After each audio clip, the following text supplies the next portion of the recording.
Chapter 31. U6. Cal put some stuff into a magic bag and headed to the arena. The residence's underground arena. Count Hennetus's territory was famous for its wealth, but that wealth was supported by military strength. How would they be able to survive next to the Forest of Darkness, and the dangerous monsters contained within it without a strong military strength? That was why their residences had underground training arenas that were larger and better than most Duke or Marquia's residences. Cal gave an order as soon as they entered the large underground arena. The two of you stay out of the arena as well. Secure the area and make sure nobody comes in from the first floor. Yes, young master? I understand, young master. Cal had a bitter taste in his mouth at the fact that Ron had an extremely wide smile on his face, but Cal chose to let it go. After watching the two people go away, Cal carried the kittens and went to the corner of the arena. Naturally, he did not forget to motion for Choi Han and Rosalind to go very far away. The two of you head to the center. Choi Han took Locke to the center of the arena. Rosalind had a serious look on her face as she got a bit farther away from Locke. Growl. Locke was shaking like he was having a seizure. His arms, legs, his entire body was shaking. However, neither Rosalind nor Choi Han approached him. It was because Locke was growing claws. Very sharp claws that belonged to a wild animal. Locke's body floated up in the air. It stiffened up like an arrow, before slowly starting to change. Cal verified that the large iron gate into the arena was closed tightly, before slowly heading farther into the corner with the kittens, On and Hong, also following him. This is no joke. Cal could see the tall and weak Locke slowly starting to change. Growl.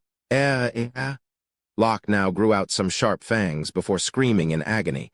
He started to slowly get up and staggered a bit before starting to frown and opening his eyes. He then looked toward the ceiling and let out a howl. Ah woo woo woo woo woo woo. In that instant, a half-transparent barrier appeared in front of Cal. It was a shield.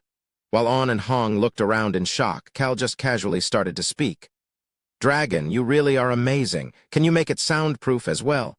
Another shield overlapped the existing one. Rosalind peeked over and Cal could see her shock in seeing the two layers of shields in front of Cal. At that moment, the voice of the black dragon that must be somewhere inside of this shield filled Cal's ear. You are very weak. That is why you need protection. On and Hong were excited to realize it was the dragon, but looked at Cal with pity after hearing what the dragon had to say. They seemed to agree with the dragon's assessment. Cal ignored their gazes and casually answered back. Do whatever you want.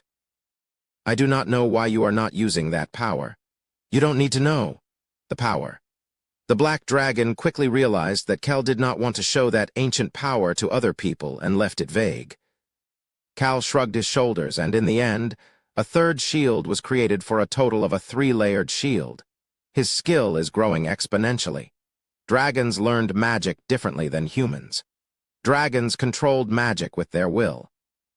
Cal thought that the black dragon's speed of improvement was surprising, but that it also made it much more useful for him. Cal could now peacefully watch Locke transforming into berserk mode down on the ground. Growl, Locke's screams filled the arena. If it wasn't for the soundproof and shockproof magic that was installed around the basement, the knights of the residence would have all quickly rushed down. Locke's body became larger every time he let out a shout. Muscles that weren't there previously started to develop, and his eyes turned red. It was proof that he was losing his consciousness. Why did that little boy from the Blue Wolf tribe go berserk? In the novel, Locke would experience his first berserk transformation 1 year later. The reason for that was the death of an individual, Healer Pendrick. That elf ends up dying in battle. Pendrick was someone who reminded Locke of his dead uncle, the chief of the Blue Wolf tribe. Seeing Pendrick dying makes Locke go crazy, wanting to kill everything and everyone in sight. On Hong. Cal looked down toward the siblings who were huddled together inside the shield. The two of you haven't experienced the berserk transformation yet, right? The kittens nodded their heads. Do you know anything about it? Not really. Nobody taught us about it. Cal knew this would be the case. Since On and Hong also seemed to be pure-blooded, their berserk transformation would be rough as well. Cal looked forward once again and started to speak. The wolf tribe, tiger tribe, bear tribe, and the whale tribe, these 4 tribes lose their rationality the most during the first berserk transformation. That is why we call these 4 tribes the beast people closest to monsters. He did not know much about the cat tribe. I do not know how the berserk transformation will be for the cat tribe, but if you feel like you are going to go berserk or suddenly feel yourself heating up or hurting, immediately come to me. It would be bad if you caused an accident. Who would have to clean it up? Cal would have to clean up after them. Cal was someone who took full responsibility for things that happened in his territory and the people he took in. Cal turned to look at them after not hearing any response. The 2 pairs of golden pupils of the kittens were turned toward Cal, and they both quickly headed to his leg and started to rub their faces at his leg. Why are they like this? Cal didn't like how chummy they were being and moved his leg slightly to the side. As he did that, Cal heard something that gave him the chills. Do dragons go berserk? No. It would be crazy for dragons to have berserk transformations. If a dragon went berserk, multiple mountains would disappear in an instant. That was a very scary thought. Cal's expression stiffened more than ever before as he continued to look forward. It was his way of saying he did not want to hear anything more about it. Tusk. He could hear the sound of the dragon clicking its tongue in the air. While Cal was thinking about the fickleness of this dragon, Locke's berserk transformation was finally completed. Boom! The werewolf standing on 2 legs stomped on the ground, making the entire arena shake. The fur of the blue wolf tribe was a dark blue color. The fierce werewolf, that could no longer be called a boy, became covered in that dark blue fur. Locke swung his arm that was now covered in muscles that were incomparably larger than Choi Han's muscles, to attack with his extremely sharp claws. Locke! Locke, snap out of it. Choi Han and Rosalind tried to call out to him, but to Locke, who had lost his rationality, they were just life forms he needed to attack. Growl. A rough growl came out of Locke's mouth. This wolf, that was at least 1.5 times Choi Han's height, rushed toward him. Locke, snap out of it. It's me. Choi Han. Choi Han could not attack his companion and thus only defended as he called out to Locke. But would that do anything to make Locke return to normal? Of course not. Cal shook his head and continued to watch. Just smacking him on the head and making him faint would be the fastest way. Gasp.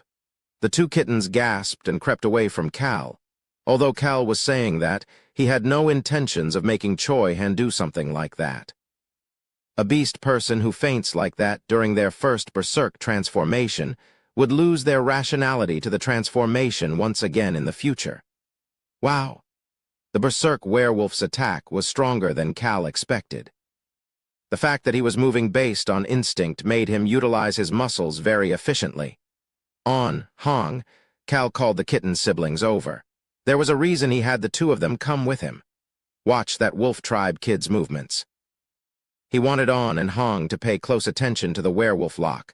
Locke was relentlessly charging toward Choi Han and Rosalind. There was no retreating for Locke. That was the wolf tribe's style. Cal spoke as if he was whispering to the kittens. That is the instinctual movements of a beast person. The fact that they can move based on instinct, unlike humans, is one of the beauty and gloriousness of the beast tribes. Bang! Locke's fist smashed onto the ground and broke the marble floor. He was showing tremendous strength. You should not fear or dread going berserk. That is when beast people are at their strongest. Pat. Cal's hand patted the 2 kittens' heads. Although the cat tribe and wolf tribe are different, the 2 of you are beast people as well. Watch him to learn the style of a wild animal, the style of relying on your instincts. And then, the 2 pairs of golden pupils made eye contact with Cal. Make it your own. Either that, or think of a way to kill those bears, tigers, wolves, the ones labeled as wild beasts. The kittens, the cat tribe children, immediately turned away from Cal to observe Locke.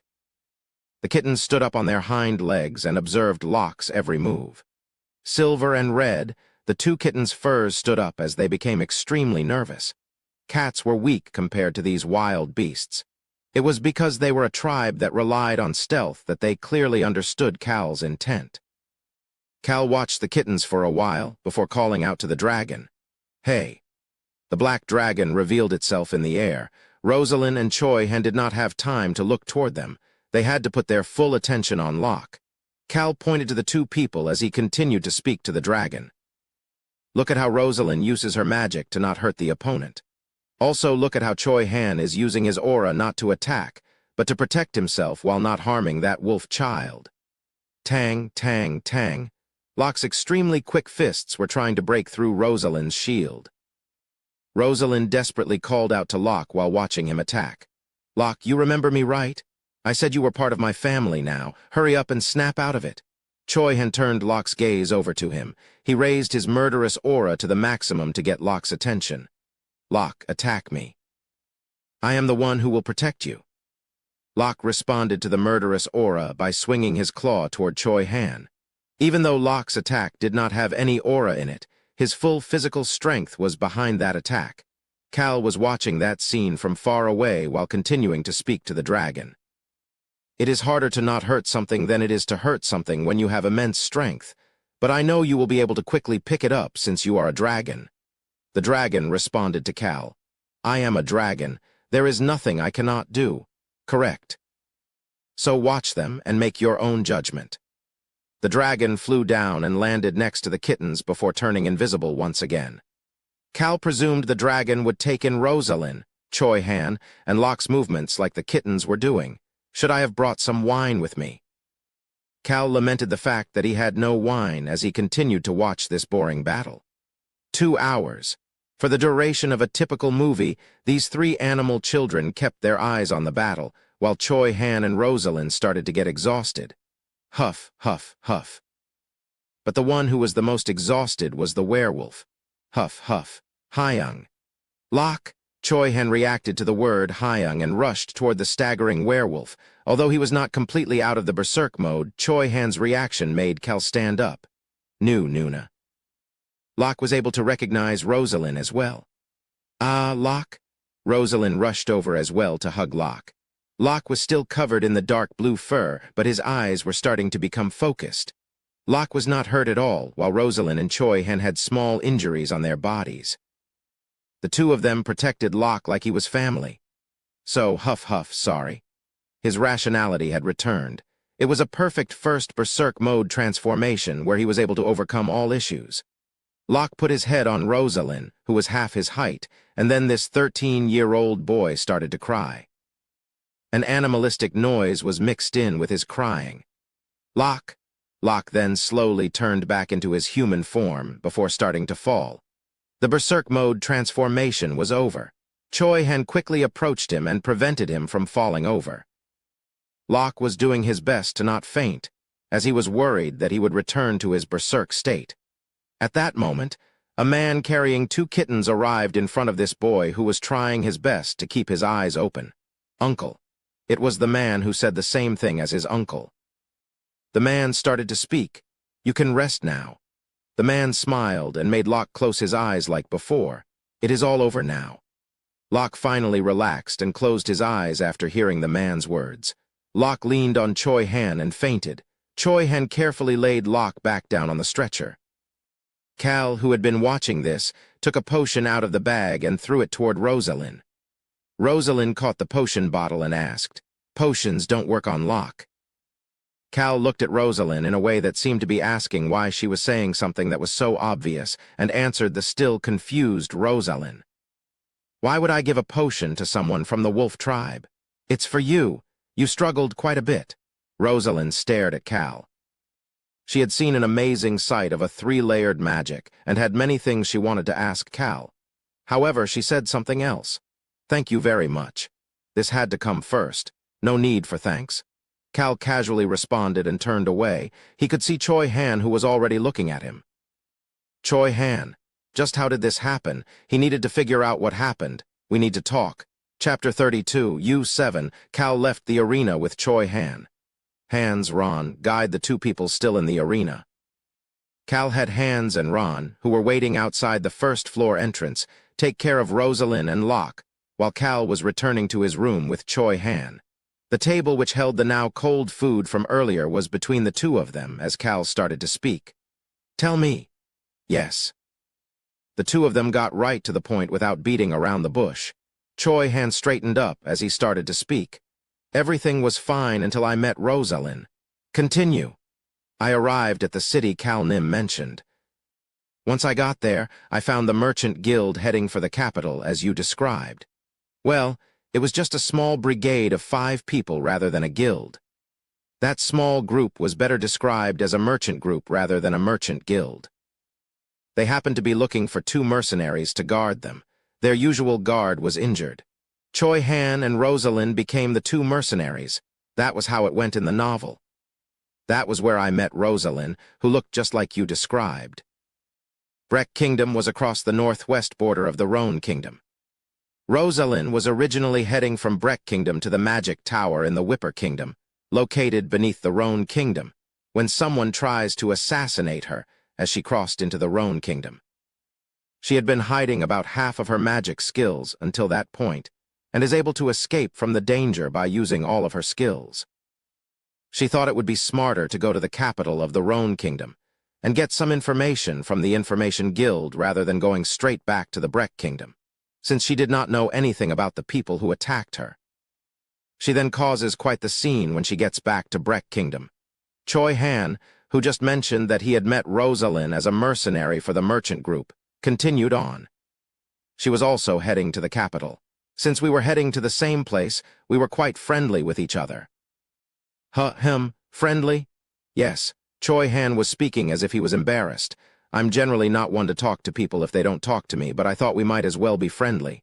Not really, you just have to act like your usual self. Cal had a concerned expression on his face. In the novel, Rosalind and Choi Han did not get close to each other until they met Locke. Rosalind, who became wary of people after the assassination attempt, did not reach out to be friendly with anybody.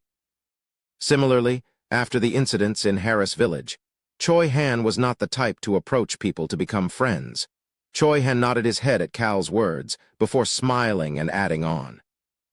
It definitely was not something I would normally do, but I wanted to do things properly since this was my way to pay you back. Ha! Cal let out a sigh and shook his head. Choi Han seemed to have expected it, as he brushed it aside and continued to speak with a stiff expression. That group was planning on staying at the village that Cal Nim mentioned. I would find Locke residing in for a few days before continuing onward on their journey. That was indeed the case. That small merchant group of 5 people was made by someone who had been helped by the Blue Wolf tribe. The injured guard was actually a warrior from the Blue Wolf tribe. The merchants deliberately chose to take the long way from Puzzle City to the capital to deliver daily necessities to the Blue Wolf tribe and receive medicinal herbs in return. Of course, it was extremely difficult, as well as a waste of even more time to go deep into the mountains to the Blue Wolf village. That was why they met at a tiny village underneath the mountains. That merchant, who was now 60 years old, had continued this partnership for the last 30 years. But something happened once we arrived at that small village. Cal became alert. The story was important from here. Right around when we arrived at the village, I learned that the guard was a beast person. I also learned that the village they were planning to meet the Blue Wolf tribe member to trade was the village that Cal Nim had mentioned as well. Cal nodded his head at Choi Han's words. He knew Choi Han would easily recognize that much. That was why I believed that I just needed to follow the tribe member that was going to show up at the village to find Locke. But that tribe member probably never showed up. But nobody showed up to make the trade. When that happened, the merchant asked us for some extra help. Cal thought about what that request would have been. Go to the Blue Wolf village with the injured Blue Wolf tribe guard. It was if we could go visit the Blue Wolf village with the injured guard. And you agreed? Yes, I agreed. Rosalind agreed as well. It followed the original story until this point. Just what could have changed in the birth of a hero, Choi Han and Rosalind arrive at the Blue Wolf village with the guard warrior, only to find the village destroyed and the secret organization's assassins trying to leave. Choi Han recalls what happened to Harris Village and immediately starts to attack them. The guard warrior also goes crazy and starts to kill the assassins. He is injured even more in the process and ends up dying. That is when Rosalind learns of Choi Han's strength. Rosalind, who had been hiding her strength and masquerading as a beginner mage, learns of Choi Han's strength and officially asks him to escort her back to Breck Kingdom. Of course, the compensation she offered him was huge. They then find Locke hiding in that destroyed village. The coward wolf boy, Locke. Until Choi Han found him, Locke had been hiding as the chief had told him. The Locke at that point is very much a coward, a weakling, and kind of slow. In simple terms, Locke easily took the position of the character that readers found to be extremely frustrating. However, his natural abilities and physical strength rise to the top 5 in the novel after his first Berserk mode transformation. Cal Nim? Yeah, but why would the timing of the transformation be pulled forward by a year? I saw something I was familiar with there. What did you see? Choi Han nodded his head at Cal's question. The cold food was between the two of them, but it could probably be heated up by the nervousness that filled the air between them. Choi Han started to speak. A red star and 5 white stars. Cal's expression stiffened. He could feel his heart sink. Choi Han was saying that, instead of the assassination team, official members of the secret organization showed up at the Blue Wolf tribe. Cal could not understand why. In the novel, the Blue Wolf tribe was the target of assassination. Choi Han looked at Cal's cold expression and recalled the past for a moment. He subconsciously started to clench his fists. His fists were shaking with anger. The houses in the village deep in the mountains were simple and small, but all of them were destroyed. Most importantly, the corpses of the wolf tribe were completely black, as if they were burnt to a crisp on the floor. The black corpses, what smelled like burnt flesh, and the blood that was still pouring out of their open wounds. Most of the wolf tribe members died with their eyes still open. The mountain village was already destroyed when we got there. Many of the wolf tribe members were dead as well. The Blue Wolf tribe was known for their strength, so how did the secret organization kill them? Wolves put their family, herd, and friends before themselves. Weak members who had not experienced their first Berserk mode transformation. The secret organization used those weak members as hostages before using divine items to weaken the adult wolves. After killing the adults, they then killed the young hostages. There were a few adult wolves that tried to attack them in frenzy, but the secret organization had holy water to use against those few wolves. The secret organization was a very strong organization that even had access to divine items. They used the fact that the wolf tribe was disowned by the gods to their advantage. These cruel bastards had no issues using young children as hostages to kill their mothers, fathers, and the rest of the tribe members, while the poor young children watched in horror. The novel didn't say which of the divine items they brought. If Cal knew what the divine item was, he would be able to get one step closer to the identity of the secret organization. Unfortunately, the novel only described how the wolf tribe became weak because of the divine item. He had no way to determine the identity of the secret organization. Cal slowly asked, "Were they all dead?" Choi Han shook his head. Cal's expression stiffened again. Choi Han observed Cal's stiff expression as he continued. They were trying to capture the young children. Capture. Originally, they killed them all. Why would they want the young wolf tribe children? Cal's mind started to become complicated. Choi Han made eye contact with the Cal, who was thinking deeply. The chief was dying when we arrived at the entrance of the Blue Wolf tribe's village. There were less than 100 members of the Blue Wolf tribe, and they were trying to take 10 children with them. This is becoming too different from the novel. And the moment the chief was about to fall, a young boy got in the way of the people trying to take the children. Locke? Yes. It was Locke. Why would Locke show up this time? In the novel, he had stayed hidden even when the children were killed. Did he think killing and kidnapping were different? Was it his instinctual need to protect his family members and his younger siblings who were weaker than him? What would have made Locke's natural wolf instincts flare up? I stopped the assassin. No, I tried to kill them. Choi Han said that as he looked back at Cal. Cal did not show any emotions as he urged Choi Han to continue speaking. Keep going. I realized that the people who did not have stars on their clothes used the same black power as the assassins I killed at Harris Village. Cal asked back with a shocked expression. It was the same power as the people who destroyed Harris Village. Yes, this. Cal grabbed his head with one hand and let out a sigh. He was acting like it was his first time hearing about this. Of course, all of this was just an act. Among them, there was just one person who had the red star with 5 white stars on their chest. That person was the one who killed the guard. Choi Han started to tear up, and that trash of a human was drinking the wolf tribe's blood. Cal closed his eyes. The blood-drinking mage. She was the crazy lunatic who would lead the terror incident at the Capitol. He kept his eyes closed as he heard the rest of Choi Han's report. In the end, I could not capture or kill them. The ones I captured committed suicide, while the rest disappeared when the person with the stars used teleportation magic. Why would the blood-drinking mage, who is a highest-tier mage and crazy for blood, try to kidnap the Blue Wolf Tribe children instead of killing all of them like in the novel? Cal could not figure it out. Did something change drastically because I saved the dragon? The only thing Cal could think about was the changes he has made so far to the original story. This is what the mage said. Choi Han continued in an angry and bitter voice. How disappointing. They were perfect as seeds. These young ones probably have even tastier blood. Seed.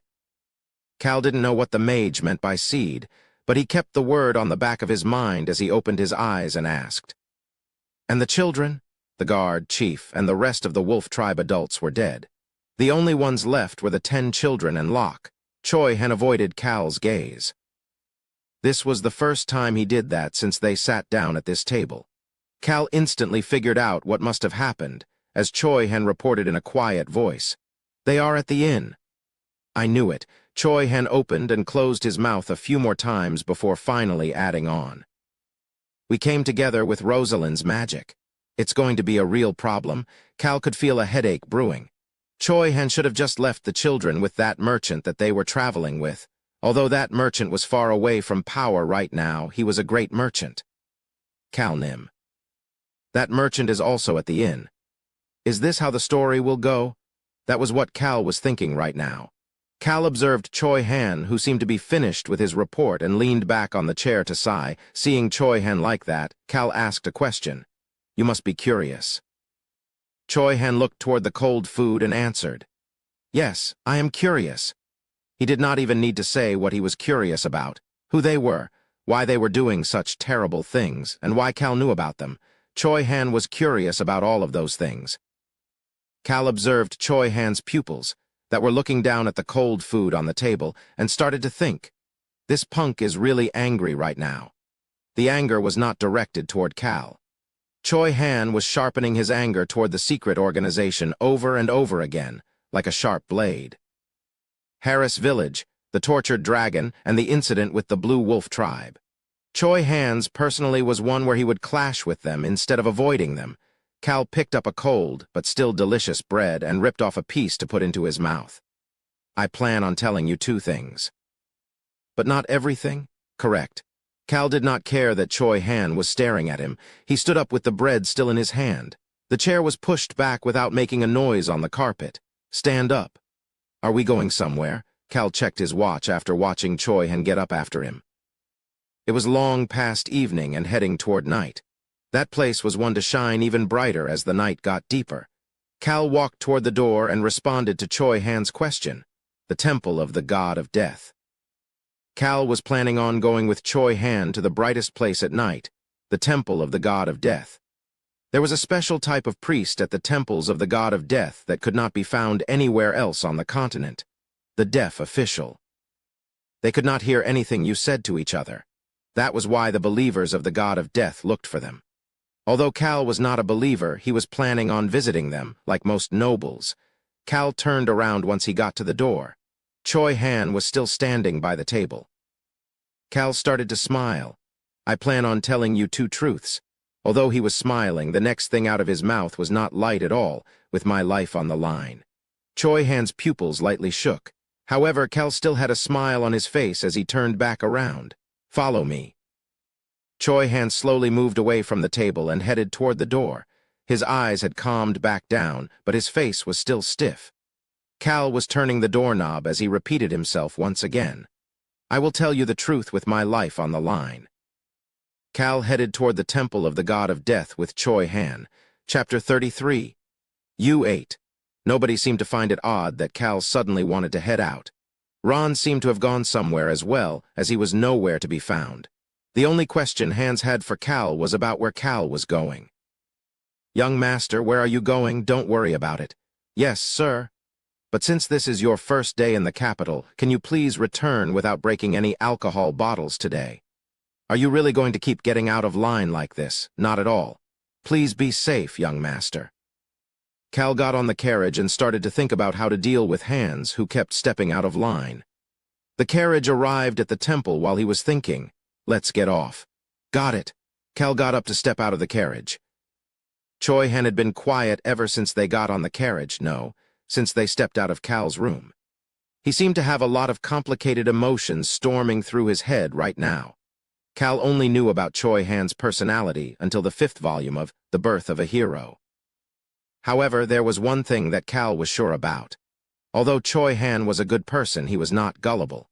He was very smart. If I tried to give an unbelievable excuse, he may believe me at first, but will definitely doubt me later. Choi Han may have been very lonely after living in solitude for tens of years, but that experience taught him how to survive on his own and how to stubbornly persevere. Choi Han may look at him favorably right now and follow him, but, as seen around Volume 5 of The Birth of a Hero, he is someone who eventually wishes to be the leader. Choi Han is someone who will live to make his personal view of justice a reality. It is too white. The temple of the god of death that Cal saw once he alighted was completely white, without a speck of dirt to be seen. The believers of the god of death considered white to be the color of death, and cleaned everything over and over again every single day to make sure there was not a speck of dust anywhere on the building. What an interesting place. The temple of the god of death looked like it wanted to show that people had nothing to fear about the night with their actions. They opened the temple to both believers and non-believers once the sun started to set. Apparently, the priests are all sleeping if you come during the day. It really was an interesting place in Cal's opinion. They were greeted by 2 priests at the temple entrance. "May you be blessed with a peaceful rest. May you be blessed with a peaceful rest." The priests of the god of death were generally extremely bubbly.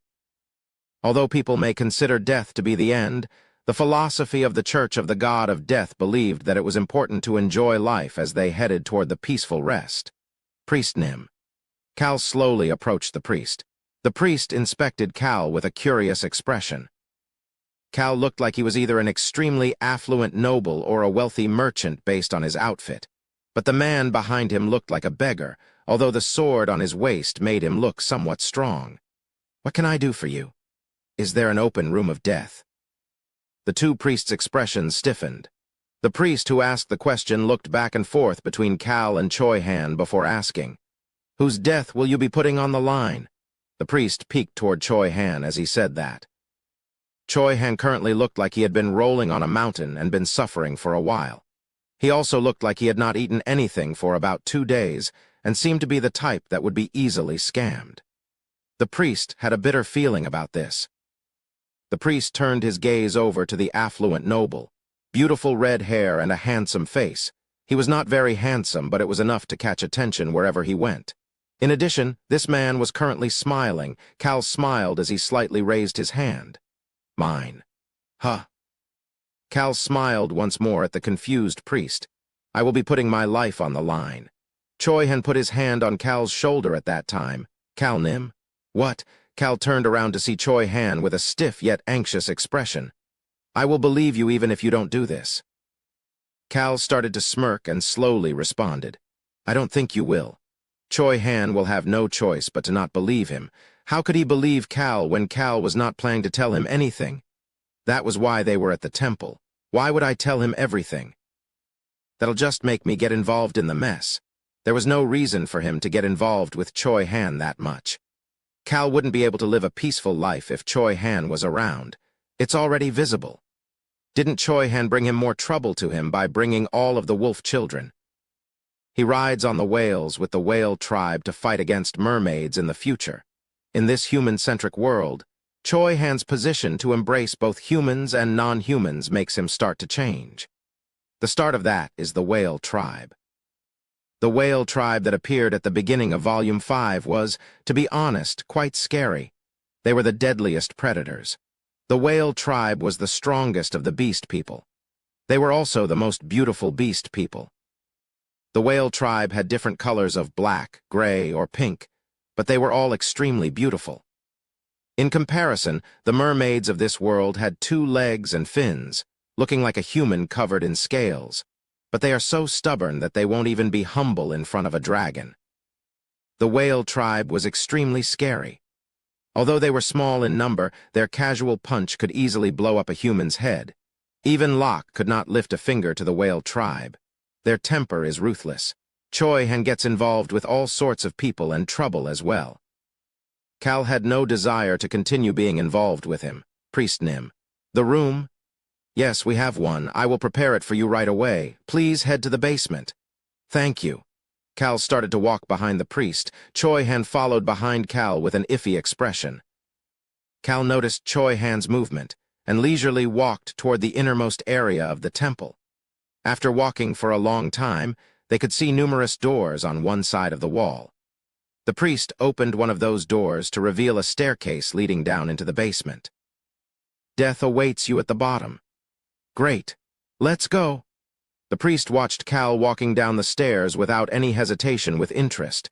The death that is mentioned in the Temple of Death also meant, vow, death was something that was guaranteed to visit you at some point. It was not something you could avoid, and your responsibility was to accept your role in the world while you are here. That was why the officials of the Temple of the God of Death brought the end known as death for those who go against their vow. Because of this, people who headed to this room of death, or sometimes called the room of vows, tended to be humble and serious. In contrast, this relaxed and confident person was really unique in the priest's eyes. It makes me think about Priestess Cage. She was someone who cursed the temple extremely frequently, but she was still loved by the Lord. Cage. The priest suddenly thought about her but quickly erased it from her thoughts. At the same time, Cage was becoming frustrated while hearing the Lord's voice again. After getting rid of the thoughts about Cage, the priest headed down the stairs behind Cal. Once they got to the bottom, the priest opened the door and informed Cal and Choi Han, "Please wait a moment. I will get it ready." The priest then entered into the room alone.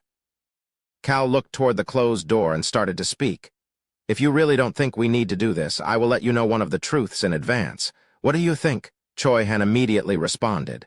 "Yes, please tell me. I trust you." "Is that so?" Cal rubbed his chin with one hand before casually spitting the truth out. The first of the 2 truths. His gaze turned toward Choi Han. "I do not know the secret organization's identity nor their goal." What the Choi Han's pupils started to shake. At that moment, they heard a click and the priest came back out of the room. "You can enter now. The person putting their life on the line just needs to raise their hand once inside the room for the priest Nim." "Thank you. We understand." Compared to the relaxed Cal, Choi Han seemed extremely confused and anxious. The priest tilted his head in confusion at this, but quietly left the area. It was none of his business. Cal grabbed the doorknob as he turned to look back at Choi Han. "Hard to believe?" "That you see." Cal could see Choi Han struggling to answer. Choi Han had said he trusted Cal, but he could not trust Cal's words. How could Cal not know? Did that make any sense? Choi Han then heard Cal's voice in his ear. "I understand." Choi Han looked toward Cal. Cal's relaxed expression made him seem very mature. Cal then started to speak. "Let's go in." Choi Han followed Cal into the room of death that was behind the white door. As expected, the room was completely white, with a white table, white chair, and white walls. The only non-white thing in the room was the priest who was standing there with his mouth and ears covered. The deaf priest. Cal did not really look favorably upon that title, but these priests were pretty well respected in this world. Nobles and royalty, anybody who needed to have a secret conversation or stealthily sign a contract came to see these priests. Cal silently bowed his head to greet the priest before raising his hand. The priest nodded at Cal's action and pointed to the 2 chairs by the table. Cal sat down on the right side while Choi Han sat across from him on the left. The priest moved to the head of the table before pushing a piece of paper toward them, for the person who is putting their life on the line. The hand of the god of death will touch the one who came with you. Once that happens, you can say your vow. Should you break your vow, death awaits you. What a vicious set of directions. Cal pushed the paper back to the priest after verifying that Choi Han had finished reading. The priest then lifted both of his hands up like Cage had done before.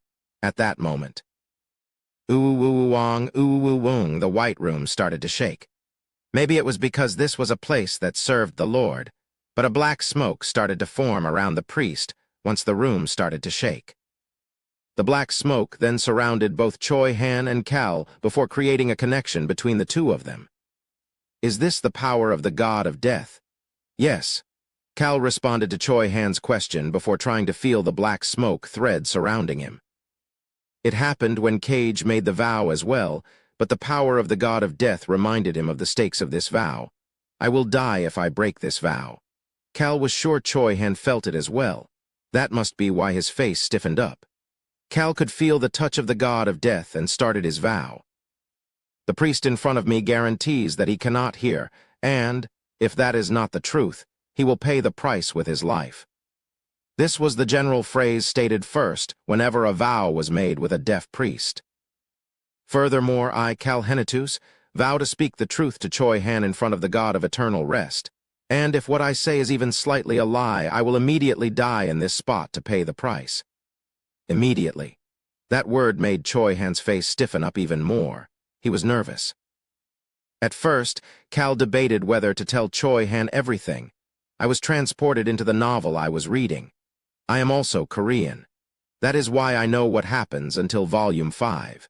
This secret organization goes on to cause issues throughout the continent. The continent soon falls into a state of chaos because of a war. Should Cal say all of that?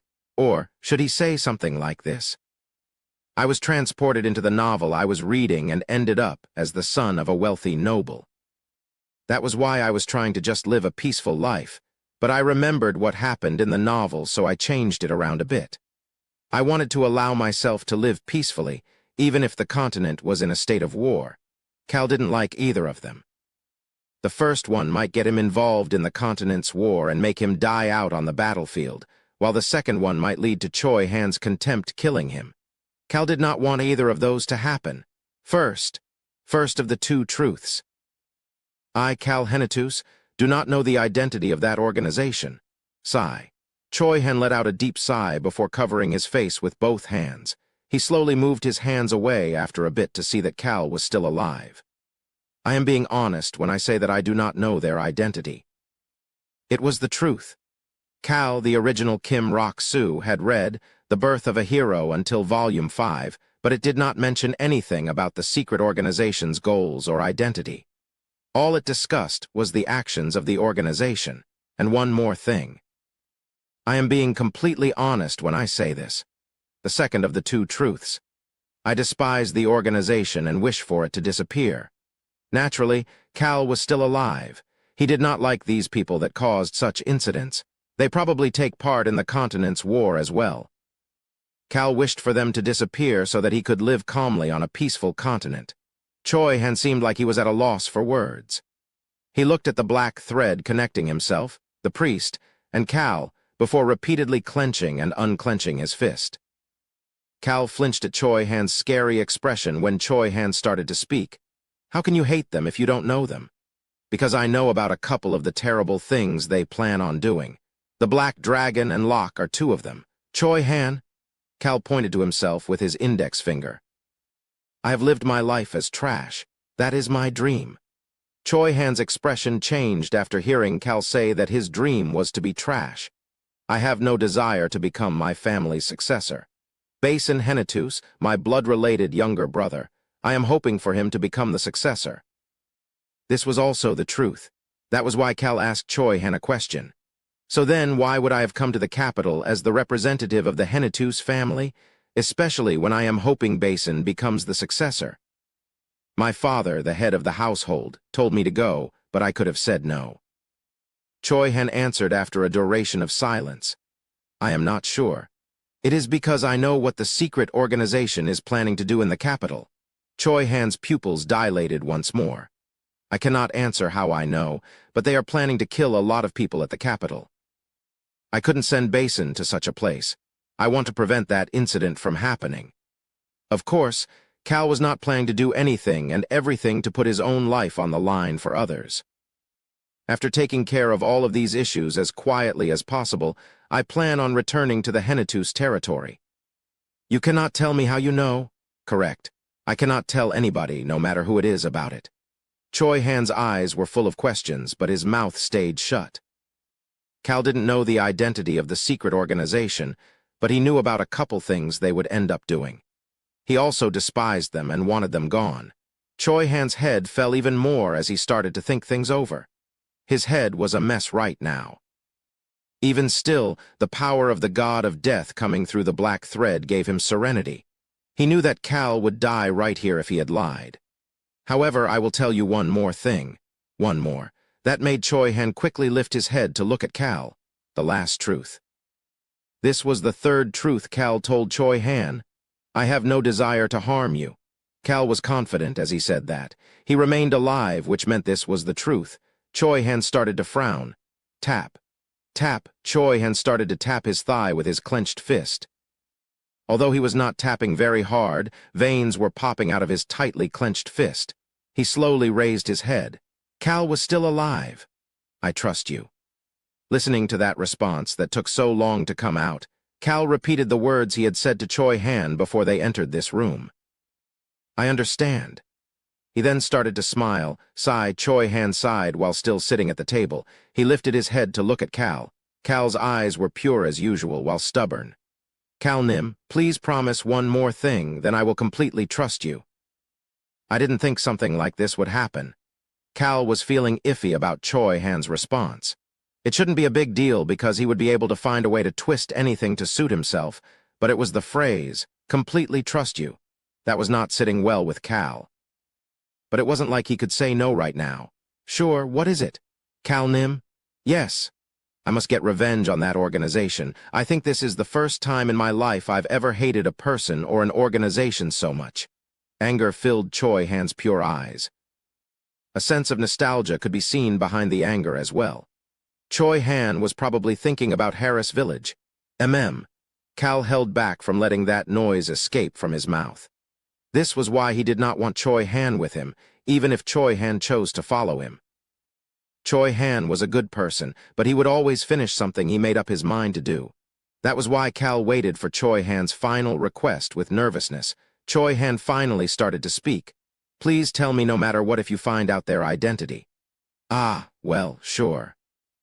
I thought he was going to ask something difficult. Cal had a shocked expression as he made the vow.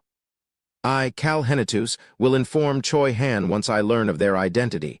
I will pay with my life should I go against this vow. Good enough? Yes, thank you very much.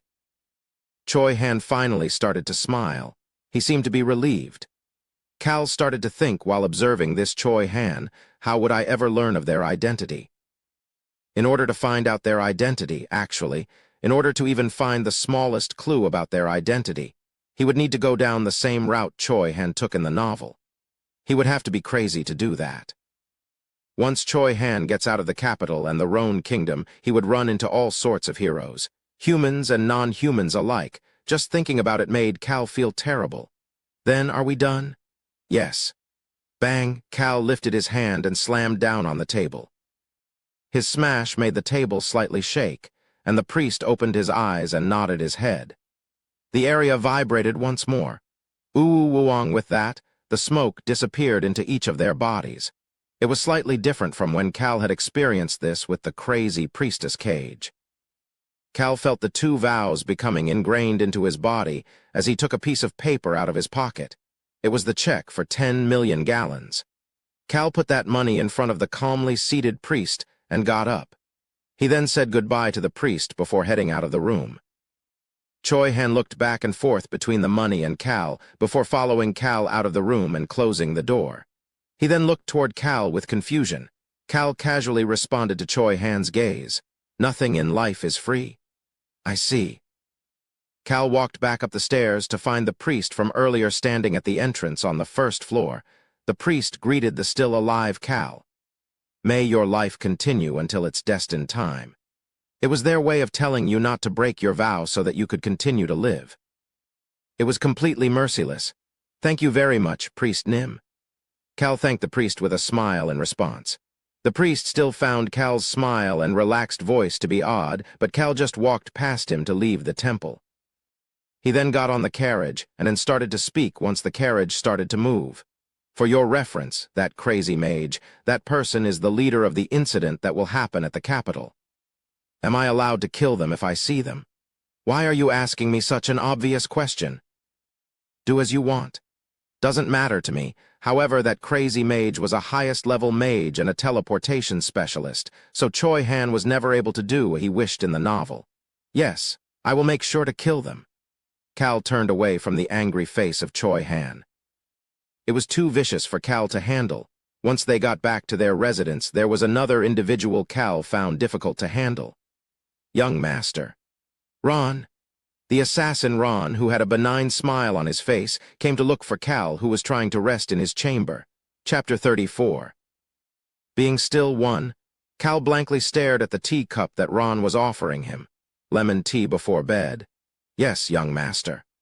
Cal was not used to drinking lemon tea before bed. He didn't feel like drinking it, but he lifted the teacup up without saying anything else. He felt Ron's gaze on him as he took a sip of the lemon tea. It was then that Ron started to speak. "Young master, may I make a request?" "Kek, what? A request?" Cal's eyes opened wide at Ron saying the word request and turned to look at Ron quickly. Ron still had a gentle smile on his face. Cal's eyes started to fog up as he quickly started to think. This devious old man has a request for someone like me, who he thinks is useless. Cal had an indescribable sense of ominousness. He felt like the man who tried to get rid of a lump on his face and ended up coming back with two. Either that, or the woodcutter who was greedy and claimed that both the golden axe and the silver axe were his and ended up leaving empty-handed without even his own axe. Cal calmed himself before asking in a relaxed manner.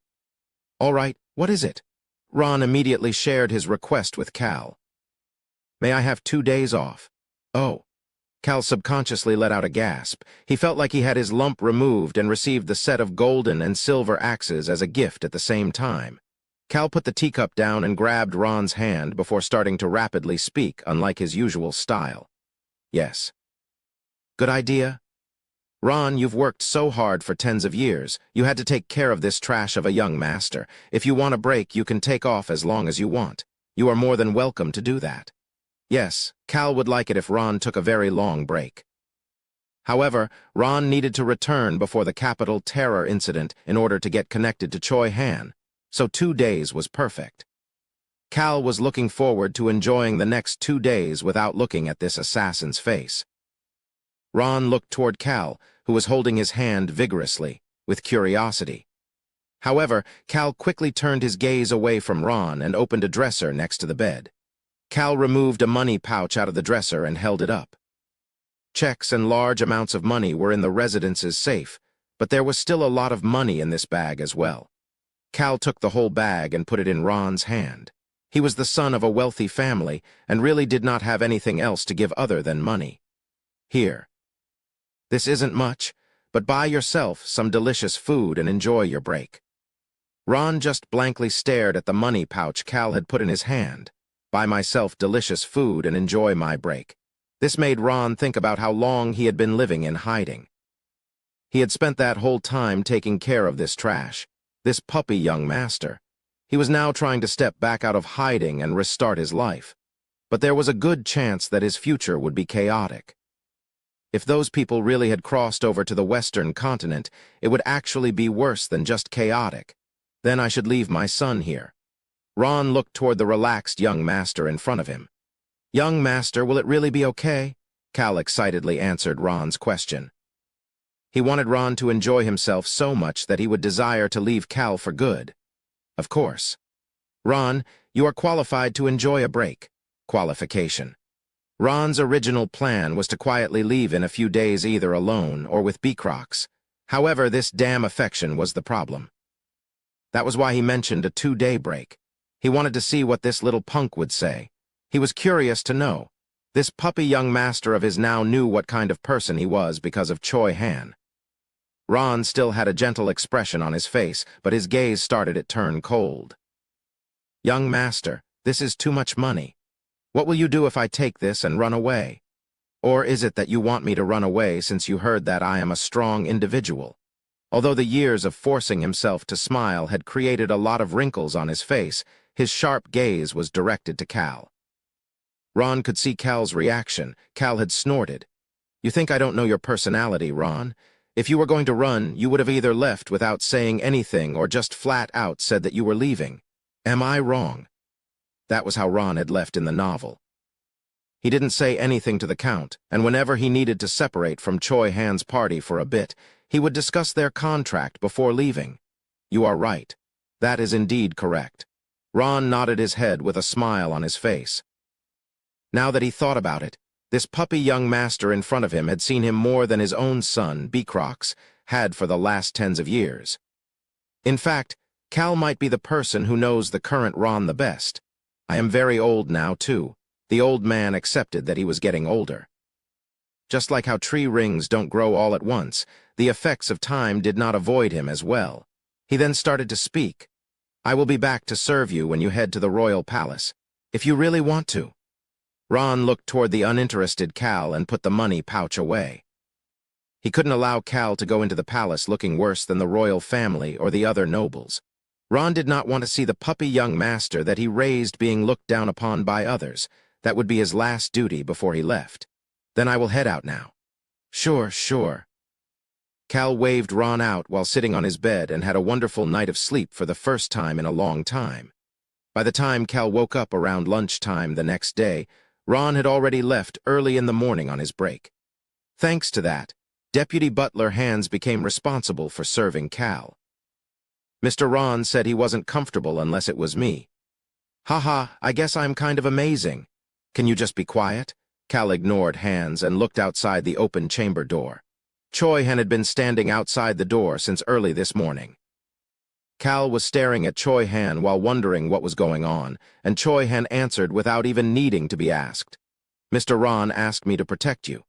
What was Ron thinking? Cal had a serious expression on his face as he received a cup from Hands. He then started to frown. Hands.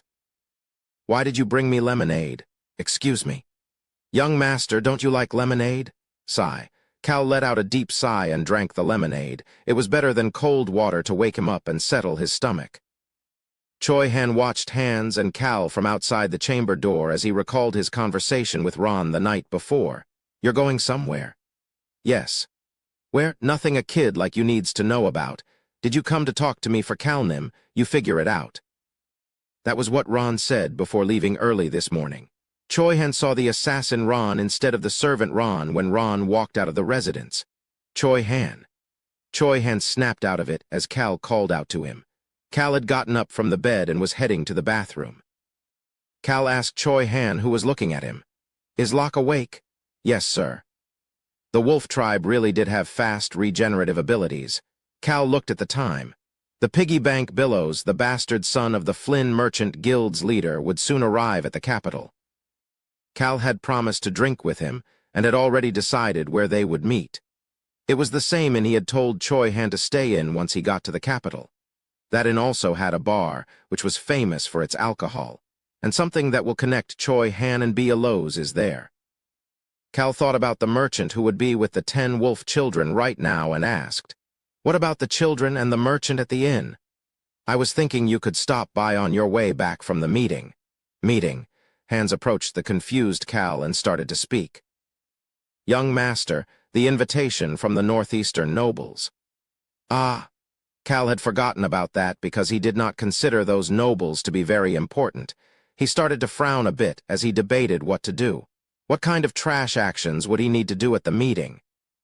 Cal Kim Rock-soo had never met these people before, but it didn't matter. He was known as Trash for a reason, and the guest wishes to speak with you as well. Are you talking about Miss Rosalind? Yes, she said any time will work based on your schedule. Rosalind was a smart girl. She probably already suspects that the feeling of mana from yesterday is from a dragon. She has probably never seen a dragon before, but such powerful mana could not come from anything other than a dragon. Cal opened the door to the bathroom and gave an order to Ainz as he went in. "I will eat breakfast in my room, so get it ready. After that, ask Miss Rosalind if she would like to have breakfast together." "Yes, young master, I understand. However, it is the middle of the day, so it would be lunch." "Ainz, I will get it ready right away." Cal glared at Ainz, who vigorously answered and gave one last command before closing the bathroom door. And leave the terrace door open. The black dragon needs to be able to come in. It was very odd that it could only sleep well if it slept outside on a tree by the window. "Then I will go bring Rosalind Nim over now." "Okay." Cal sat on a chair by the food, that was breakfast for some and lunch for others, and sent Ainz out. Beecroc seemed to have put in quite the effort, as the food on the table looked fabulous. The table was full of food, probably because he asked for it all at once instead of in courses. "Cal Nim," Choi Han approached him. "I will go stay with Locke while you are eating. I guess the two of you are taking turns nursing him." Choi Han started to smile in embarrassment at Cal's proclamation. Although Locke was quickly recovering, he was still laying on the bed with Rosalind, and Choi Han taking turns nursing him. Of course, Rosalind was doing majority of the nursing. An and Hong are helping to take care of him as well.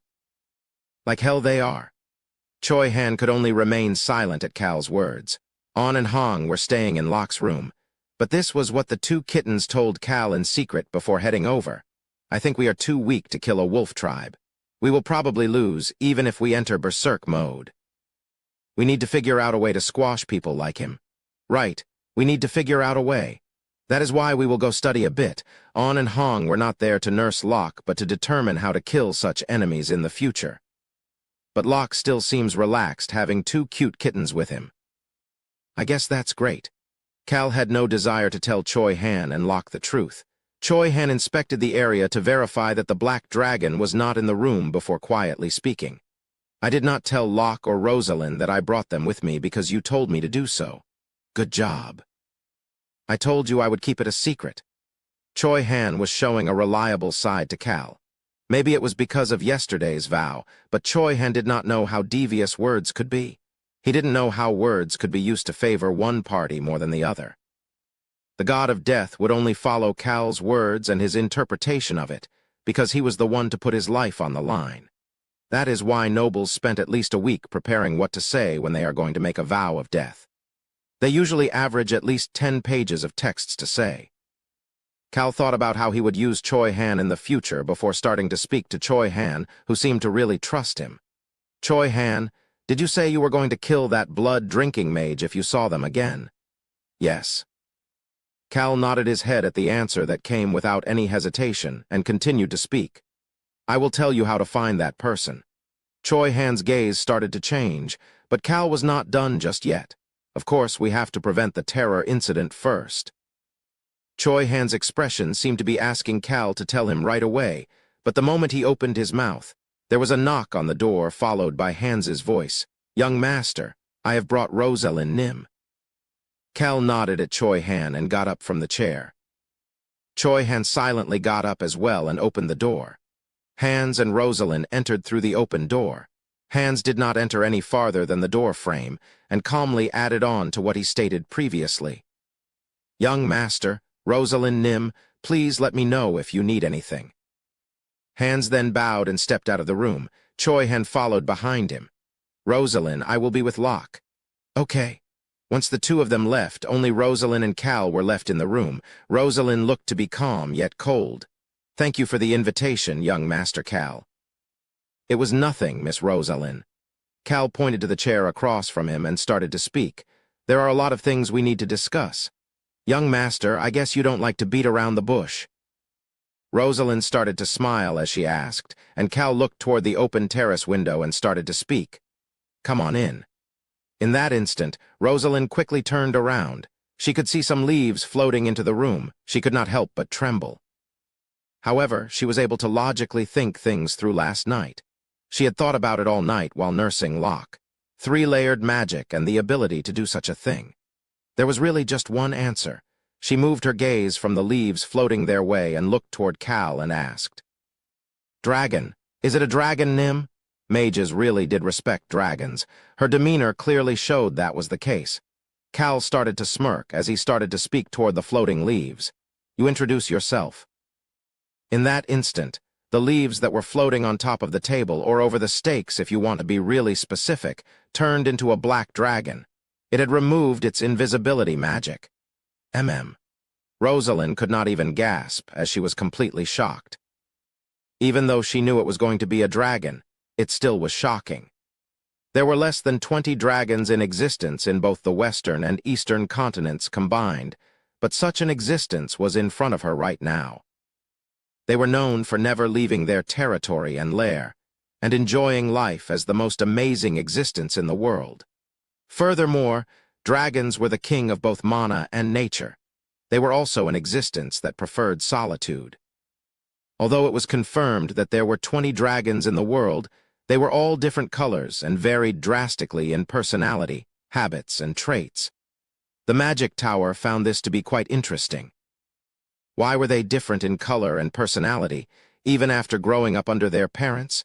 There was only one explanation they could fathom. Dragons are prideful creatures that want to be different from any other. They want to be unique while they are alive.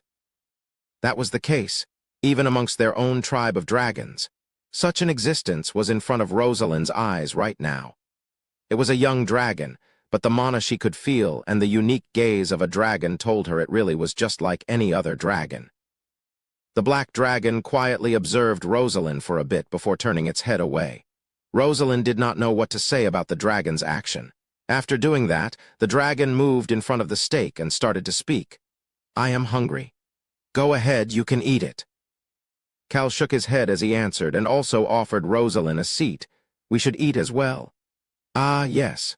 Rosalind had a blank expression on her face as she sat down. She could see the young black dragon eating the steak in front of her, while Cal, who was dressed fancier than usual because he needed to attend the Northeastern Nobles meeting, was elegantly eating a soup. Nobody at the Magic Tower would believe her if she told them about this. However, Rosalind believed in what she was seeing in front of her eyes, as well as the rest of her 5 senses. Everything in nature could be felt by the 5 senses. It is so amazing that a mage like myself can see such a sight. A dragon is with a human. Rosalind believed in the sight in front of her and revealed her honest observation. Cal did not care to respond, but the black dragon stopped eating the steak to look at Rosalind. He then turned his head to look at Cal. It was the face of a reptile, but its expression was clearly visible. The black dragon started to frown while looking at Cal, who was still eating his soup, and started to speak. "Very weak. He is no better than an ant. That is the reason." Indeed. Both Cal and the dragon agreed. Rosalind watched this with curiosity before eventually nodding her head. "A meal with young Master Cal and Dragon Nim. It is an honor." Rosalind was calm as she elegantly lifted up her fork. Cal observed her expression as he continued to eat his soup. She really is a courageous person. Any other mage would be shaking non-stop and praising the dragon right now.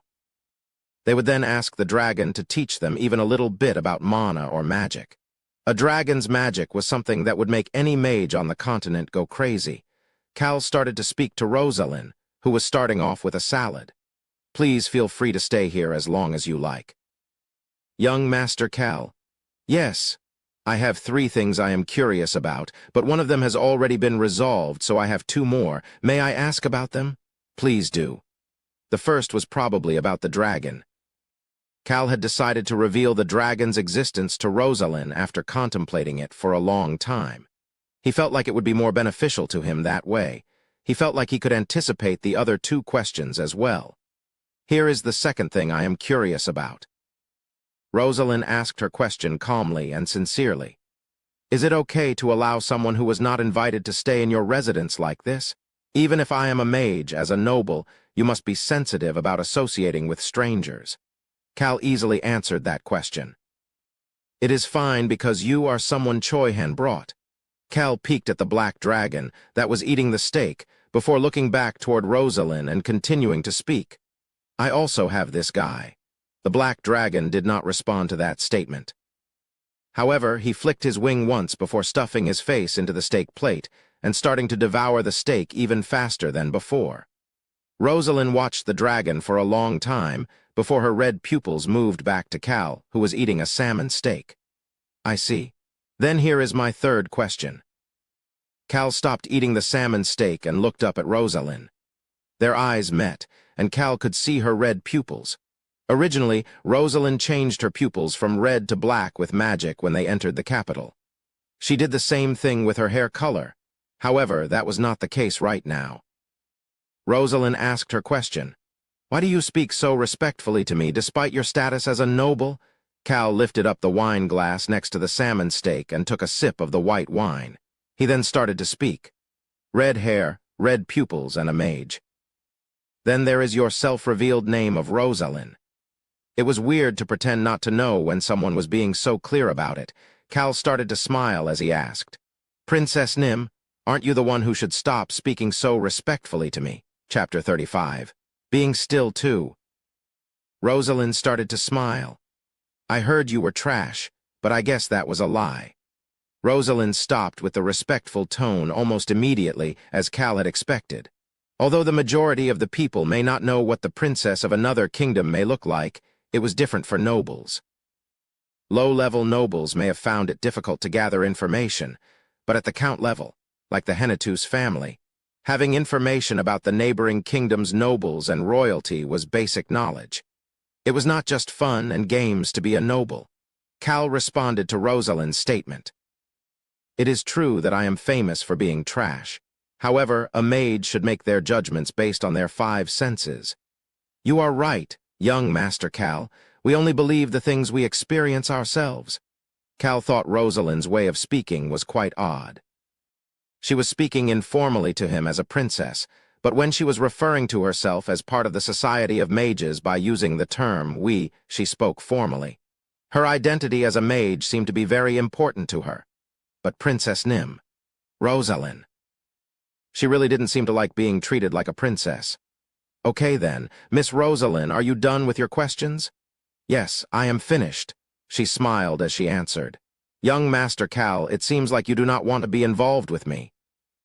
Even though he knew she was a princess, he just told her to enjoy her stay and then leave.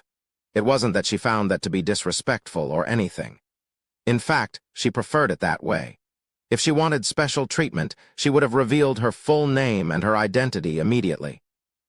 She did not want to be treated that way, however. In addition, she was thankful to Cal for telling them about Locke's condition.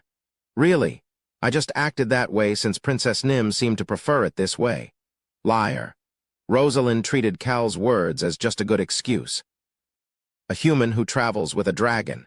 He was known to be trash by society, but was not actually like that in reality. He could have easily revealed her existence if he really wanted to do so. She thanked Cal, who was smiling as if he knew nothing. It seems like you have not informed the Roan royalty. Thank you very much. No problem.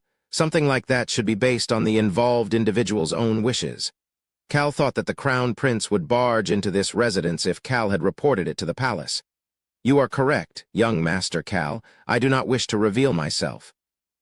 If this lands you into trouble in the future, please let them know that I asked you not to do so. I will send a messenger to back up your story. Got it. Thank you for letting me stay here. I will take care of my business and not cause you any trouble. Not cause me any trouble. Cal thanked Rosalind, who was giving him the answer he wanted to hear the most. Thank you very much. No worries, it is how it should be. Rosalind brushed Cal's thanks off before continuing to eat. Cal and Rosalind, the two of them did not need to speak anymore. Rosalind just peeked at the dragon every so often.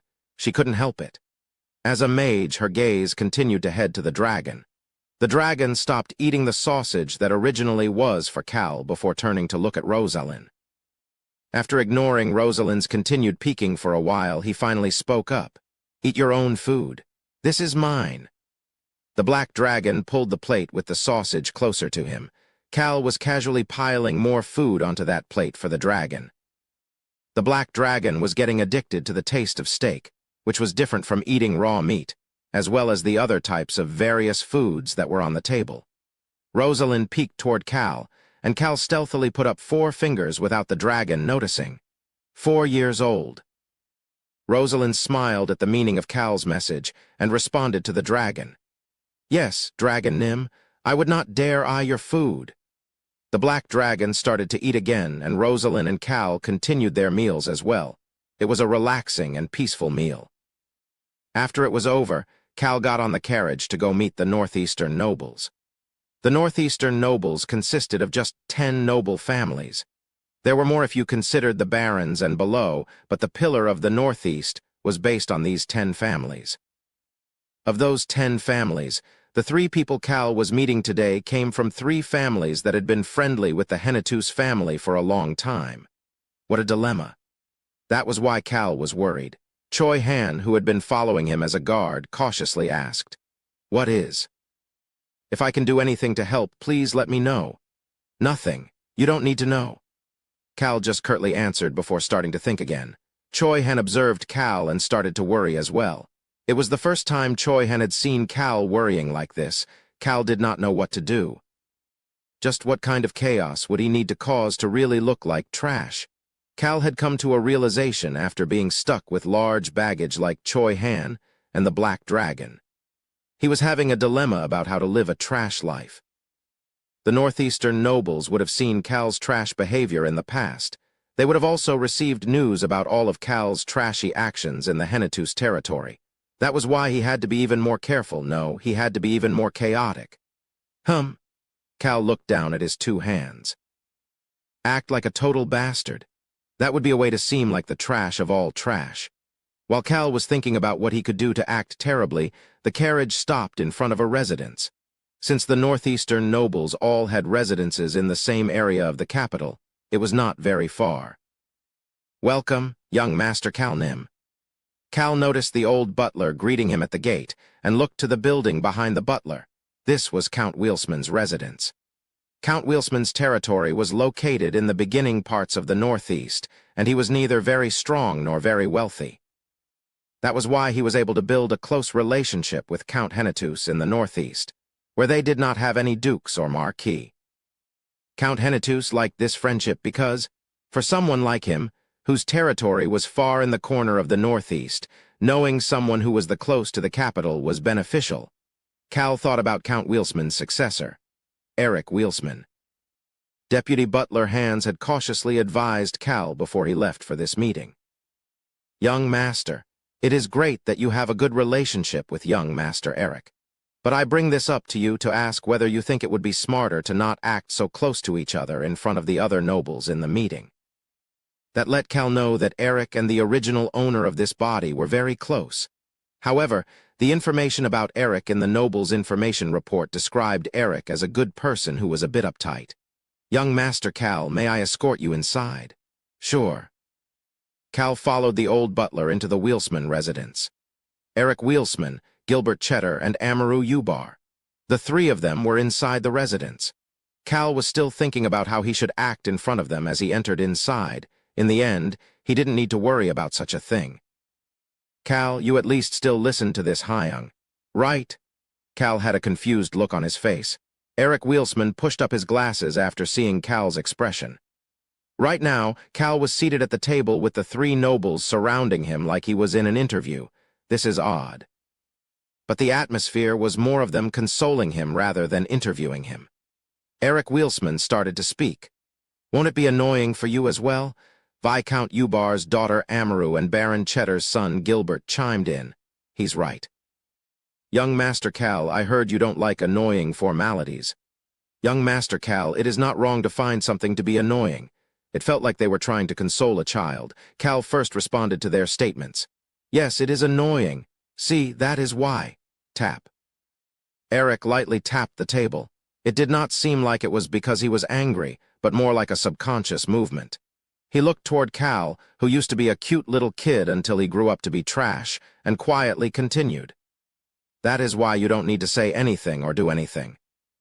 Just be still. Be still and we will take care of everything for you. You hate annoying things and formalities anyway." Cal responded back with an intrigued expression. "I am very good at staying still." "Huh, you are. Ah, yes, you are like that. You are very good at that." Eric was known for being uptight, but he was also the type to worry about everything. But that was only because he liked to think about everything before they actually happened. He started to speak to Cal, who became the biggest concern of his since yesterday, when he found out that Cal really was the one to come to the capital. The other two looked toward Eric, as if they were cheering him on. Some of the other northeastern nobles may try to annoy you. The ones who aligned themselves with Marquis Stan or some other duke will definitely try. But all you have to do is be still, and we will take care of everything for you. What do you think? This was what Eric was most worried about. Of the 10 pillar families, only these 4 families have not aligned themselves elsewhere. The other nobles who aligned with higher-ranking nobles from outside the area would want to offer the entire northeastern group of nobles to their upline. They needed to be cautious, and even more cautious. This group of 4 families had to be in the center. That was their way of being the strongest faction in the northeast, and, in order to do that, the wealthy Hennetus family could not cause an accident at the capital.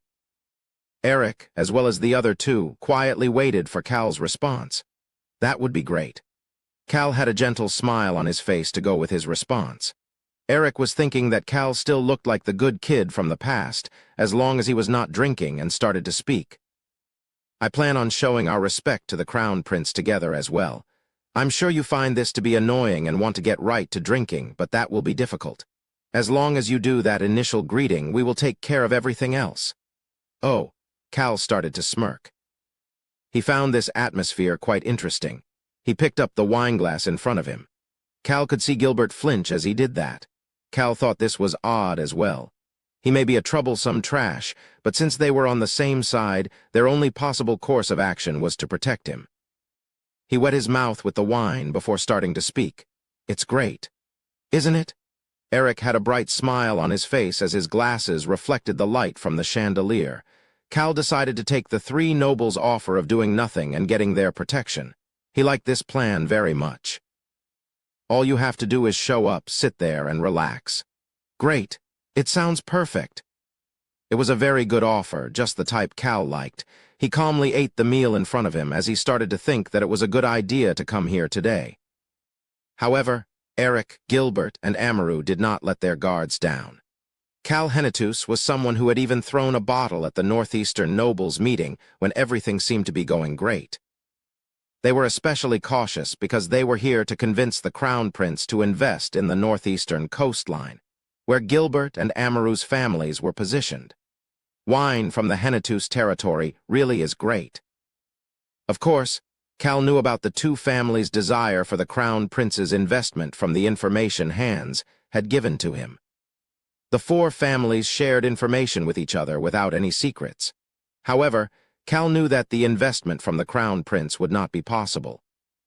How would he be able to invest when a war will soon start from the south of the western continent? It might be different if it was a navy, though. The 4 nobles chatted every so often as they continued their meal. The 3 nobles relaxed a bit after seeing Cal make it through the whole meal without causing an accident. They were all decently satisfied with this meeting. Cal rested for a bit after returning to his residence, before hearing that Choi Han was back, causing Cal to call him to his room. Cal Nim, you called for me? The inn? Fine. Thankfully, the children are energetic. Cal turned pale after thinking about 10 energetic Wolf Tribe children. On the other hand, Choi Han seemed to be more relaxed and happier. Then there is nothing else to do? Yes. Cal nodded his head before standing up. It was only then that Choi Han realized that Cal was not wearing his pajamas nor his usual outfit. He was wearing very casual clothes. Cal walked over to his bed as he started to speak. I will be laying in bed, so go tell Ainz he can stop standing outside the door and can go sleep. He will go without even looking back. Choi Han looked out the open terrace window. It was a bright night. He then asked Cal, will you be heading out? Yes, Cal smiled as he answered. I left the terrace open like before, so come to my room. I understand. Choi Han's gaze changed. He remembered what Cal had told him the other day. Cal mentioned that he would tell Choi Han how to find that blood-drinking mage. Will it just be the 2 of us without either On or Hong? Choi Han asked with a serious expression, but an answer came from somewhere else. I will be going as well. The black dragon removed its invisibility magic and entered through the terrace window. Choi Han looked toward the black dragon before turning back to look at Cal. Cal answered even more relaxed than ever before. The three of us will go. Chapter 36. Being still three, Choi Han looked at the black dragon before looking back toward Cal and asking, "Are we going to destroy everything?" No, absolutely not. Why are his thoughts always so extreme? Cal laid down on the bed and waved Choi Han away. Hurry up and come back soon. Oh, and wear a hat. I understand. Choi Han left only the nightstand's light on and turned the rest of the lights off before heading out of the room and saying something to Ainz.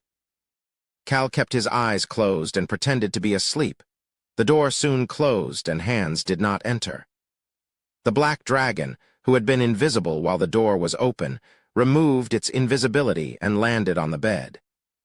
One side of the bed started to sink while the dragon started to speak in a worried voice. "You cannot really fall asleep." Cal started to think after hearing the dragon's words. "Do I look like a 4-year-old to this dragon?" Cal let out a sigh and got up from the bed. A few moments later, Choi Han re-entered the room through the window while wearing a robe. "You're here. I guess a robe is definitely better than a hat." Choi Han nodded and started to speak toward the dragon as Cal packed a hat. "Will you be following us like that?" "I will be invisible." "I heard that dragons could polymorph. Can't you turn into a human? I think that would be easier." A dragon's magic was an expression of their will.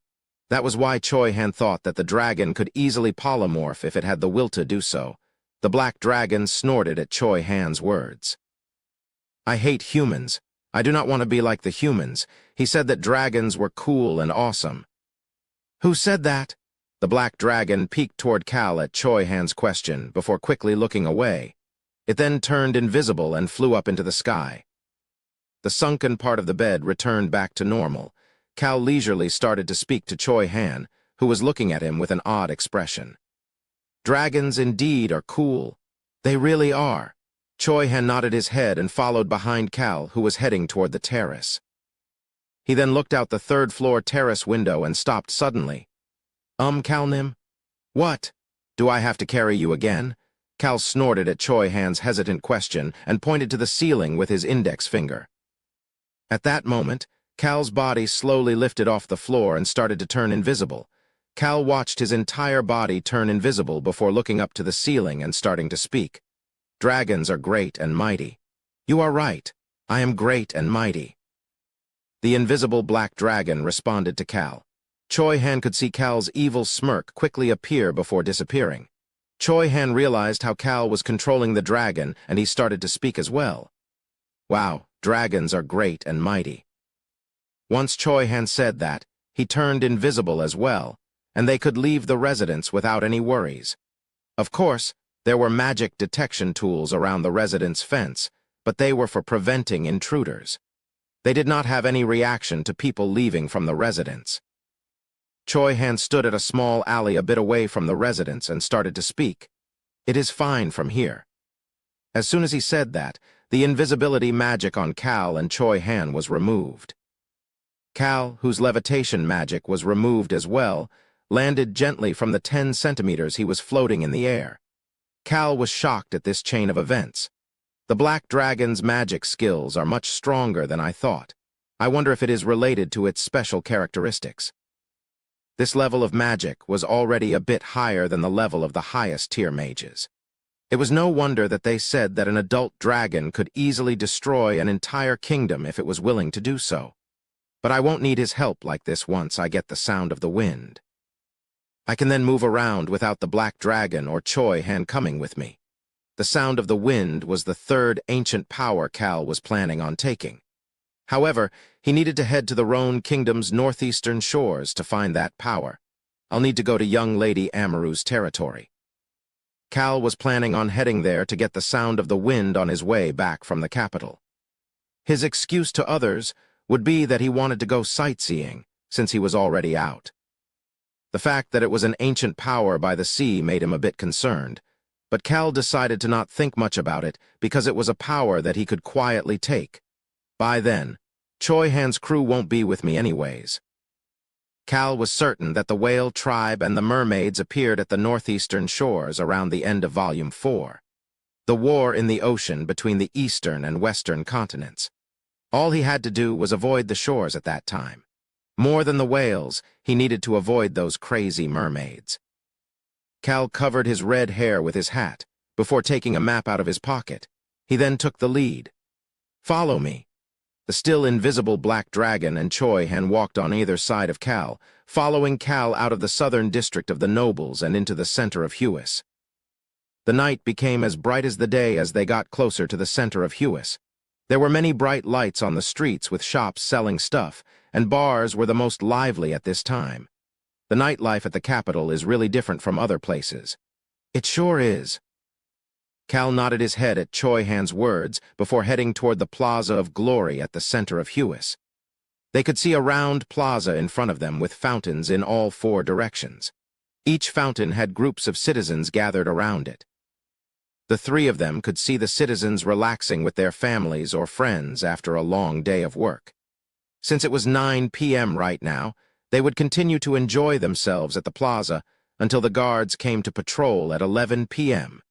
Cal looked to the left. Choi Han was blankly watching some families laughing together at the fountain to the east. Cal, who had been leisurely watching Choi Han and the scene in front of them, started to speak. "Make it so nobody can hear us." Once he said that, an invisible dome appeared around them. It was something that only Cal, Choi Han, and the black dragon who were inside the dome could see. Choi Han finally turned to look at Cal. "There is this thing called a magic bomb." "A bomb?" "Yes, a bomb. Magic bombs can come in many shapes and sizes. With this western continent having a long history of war that was led by magic, it has developed quite a bit." Choi Han quietly listened to Cal's story. However, there are a lot of restrictions. The location of the magic bomb, controlling the mana flowing through it, and many other factors cause these bombs to be really complicated to use. That was why they preferred to have a mage use their magic during war rather than using magic bombs. But the magic bombs this time are different from those used previously. Of those bombs, newly developed magic bombs will go off here, as well as multiple places around here in 6 days. Cal did not think that the 5 bombs Choi Han and Rosalind had found in the novel would still be the same. The story had already changed. That meant that this situation could easily change as well. That was why Cal came up with a new plan. However, he was still certain that the magic bomb terror incident would still proceed as described. Since I was able to confirm that the crazy mage was in this kingdom, the crazy mage was the one who created this new magic bomb. The secret organization would eventually distribute this bomb to different territories in the Roan Kingdom after the incident at the capital. Of course, they will be hiding their identity as the secret organization. "Are you saying a bomb will go off here?" "Yes." Choi Han looked around at the fountains and the people in the plaza. A cold voice filled his ear at that time. It could be buried somewhere or even installed on a person. Of course, that person will not know it is a bomb and think it is something else, like a bracelet or a purse, and have it on them. On a person. That phrase made Choi Han turn his head to look at Cal. Cal responded coldly to Choi Han. "That is why we need to prevent it." Of course, Cal would not do it. Choi Han, Rosalind, and the Black Dragon will be the ones to take care of it. Cal planned to be still. Cal planned to be very still at the capital. "How can we prevent it?" "Simple." Cal crossed his arms as he leaned on a tree in the plaza and continued to speak. "Magic bombs are in essence chunks of mana. That is why all you need to do is have someone with high mana sensitivity inspect the area and search any locations that seem to have an abundance of mana." Choi Han flinched at Cal's calm demeanor before cautiously asking, "Is it so much higher that it will be that easily detected?" "No. It is just slightly higher, making it difficult for any average mage to notice it. But that small chunk of mana can instantly pull in the mana in the surrounding area to create a large explosion." Choi Han looked concerned. As a sword user and an aura user, he was slightly sensitive to mana as well. However, he was not as sensitive to it as mages and could not be of help. "Calnim, I do not think it will be easy." "It is very easy." Cal answered that way as he asked, "Right?" At that moment, an answer came from above. It is doable. Just annoying. Next to Cal was the Black Dragon, an existence that was said to be the most sensitive to mana. Choi Han quickly understood and nodded his head. He had forgotten that this dragon was a great and mighty existence. Cal handed the map in his hand to Choi Han. I don't know about the people, but the bombs installed in locations will be installed at least 2 days before the incident. The day of the incident would be when the king arrives. That meant that the security would be multiple times the normal level starting from the day before. That's why they needed to install the bombs at least 2 days before. I don't know about the other locations, but I am certain that at least one bomb will be near this plaza. This is the place with the most people. Right, I agree. That is why, with this plaza as the center point, Cal pointed toward Choi Han and then up to the sky.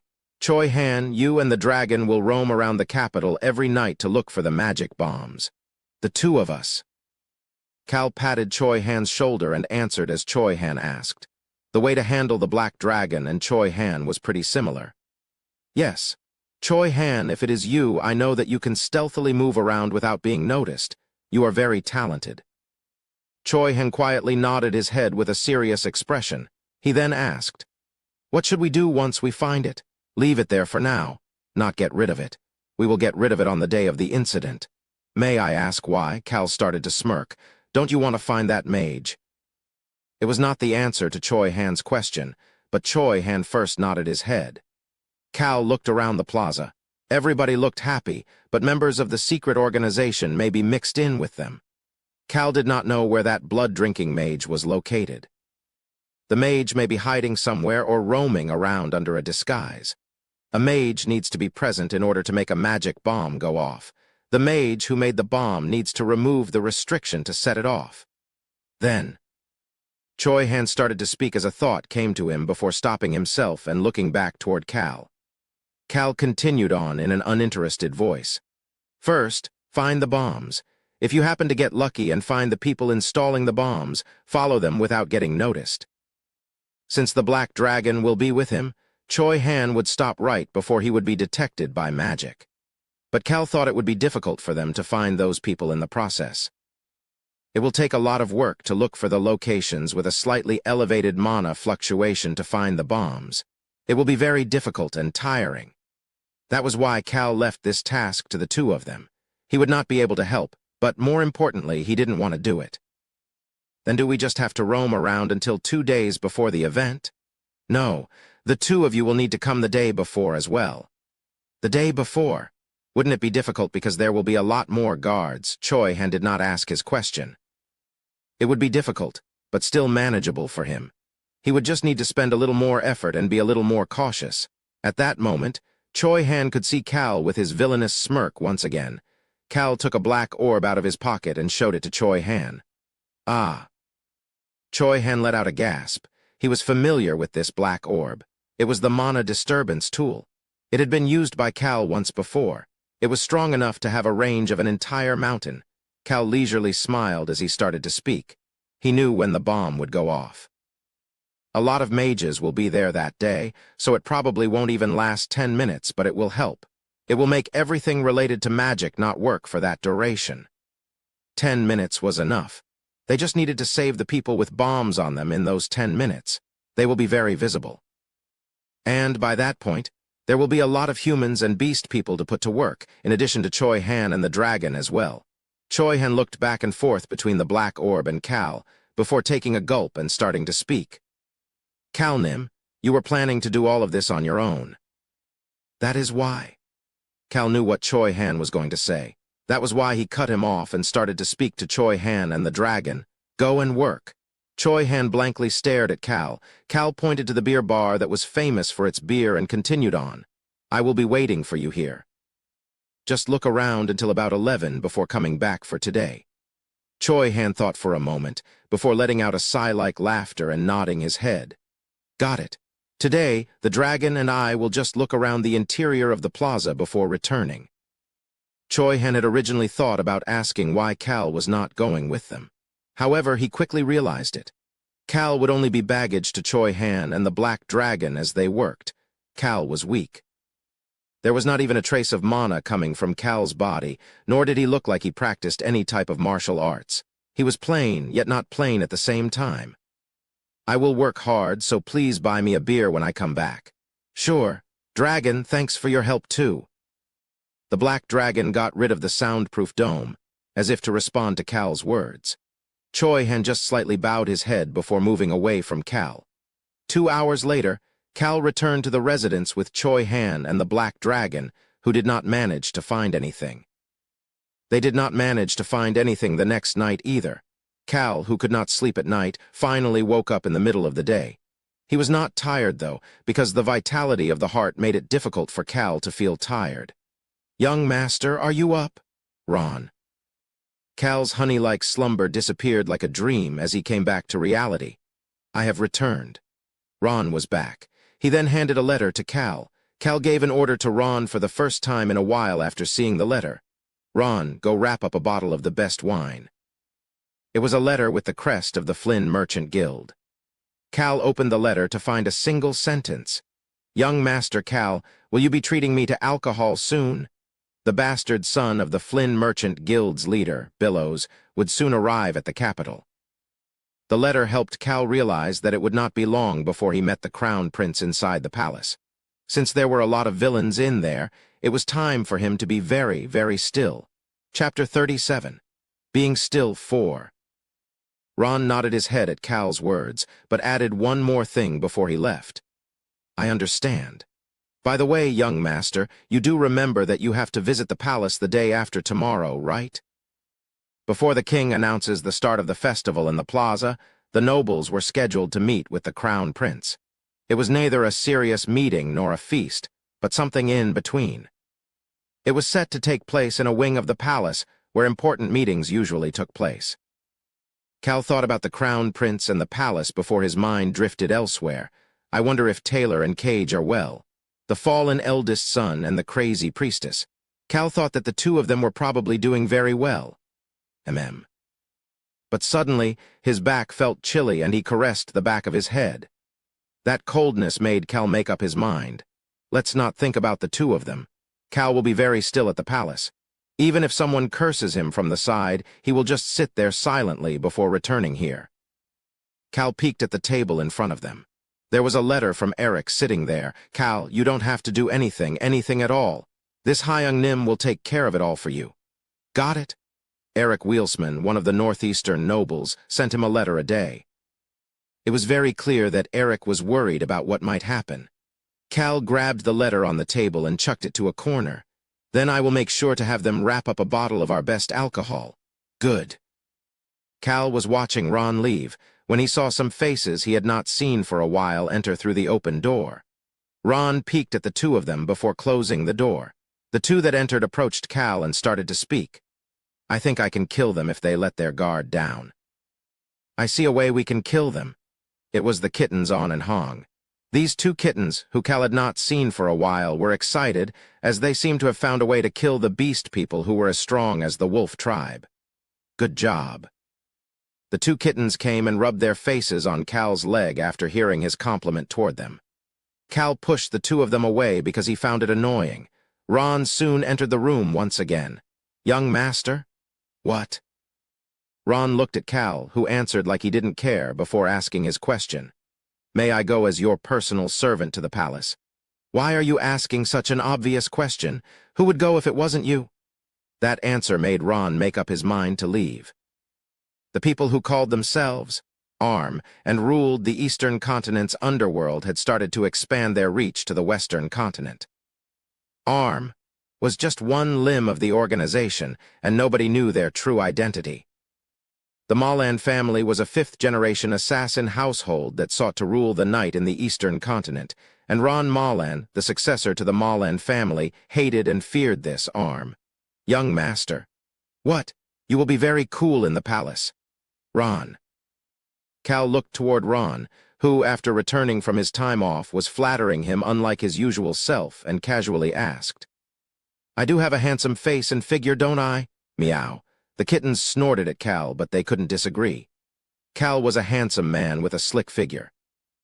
Kim Rock-Sue's favorite thing about Cal was his money, but right after that was Cal's body and face. Cal's lips looked like they wanted to form a smile. Of course, our young master is the full package. But that smile quickly disappeared. What did I just hear right now? It was a very gentle, warm, and caring voice. It even sounded like Ron was playing along with him. Cal felt chills all over his body and turned his head around to see Ron standing there with a satisfied smile on his face. It looked different from when he was pretending to be satisfied. Cal really felt chills all over his body now, but Ron did not care and continued to go on with his duties. Then I will head out for now. I need to go report to Deputy Butler Ainz. Oh, go ahead, quickly. Ron soon left, and Cal started to ponder while looking at the closed door. Why is he acting like this? But Cal did not want to find out the reason. What good would come from being interested in Ron's life? Cal stared at that closed door for a long time before a confused expression filled his face. Knock, knock, knock. Someone was knocking on the door. The red kitten Hong started to speak. Smells like a wolf. Cal looked toward the door and started to speak. Come in. The door clicked and slowly started to open. Cal could see the wolf boy, Locke, awkwardly standing there. Locke hesitated for a bit before starting to speak.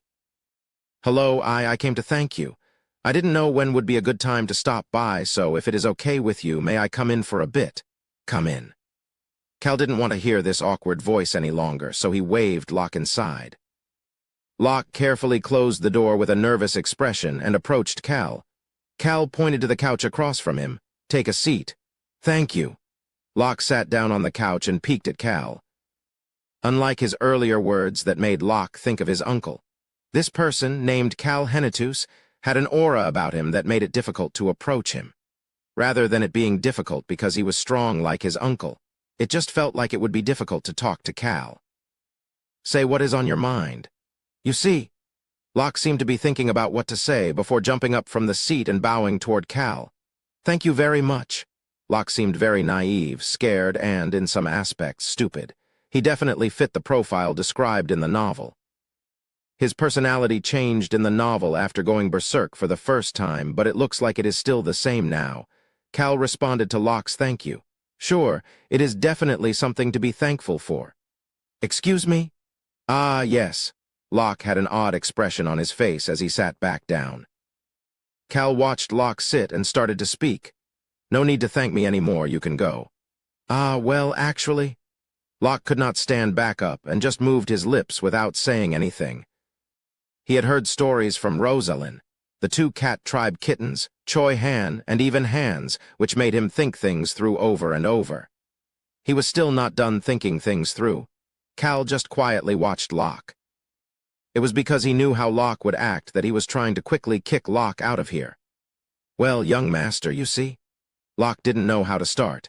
He continued to peek at Cal every so often while staring at his feet.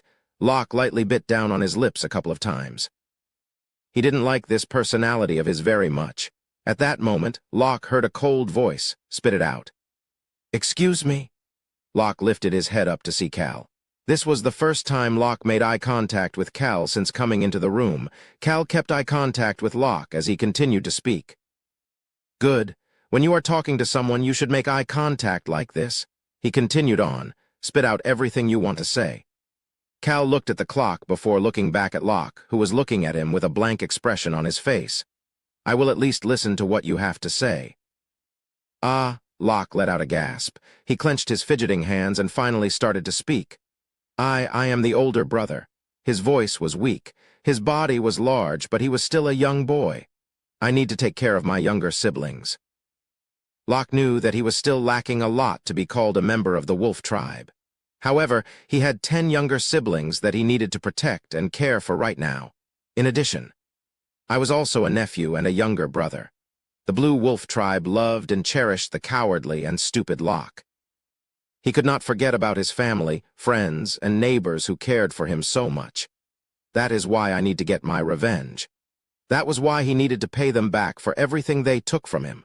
Locke pressed down on his shaking hands and said whatever came to mind. Once he did that, he felt his head clearing up a bit. He then bowed his head and could see his feet and the carpet. He then heard a voice. Young wolf boy. Locke lifted his head up. Cal Henetus. This owner of a large residence that Locke couldn't even dream of when he lived in his village was someone that Choi Han Hyung had said was worth betting at least 2/3 of his life on. Such a man was bluntly speaking to him. "You are a wolf." Locke started to recall many past memories. He could see his life in the Blue Wolf tribe. Wolves protect their families and put them first, before even themselves. I consider them to be a tribe to be proud of. Locke could see a smiling face in front of him. "I have heard what you wanted to say." At that moment, Locke could clearly see this man and everything in this room.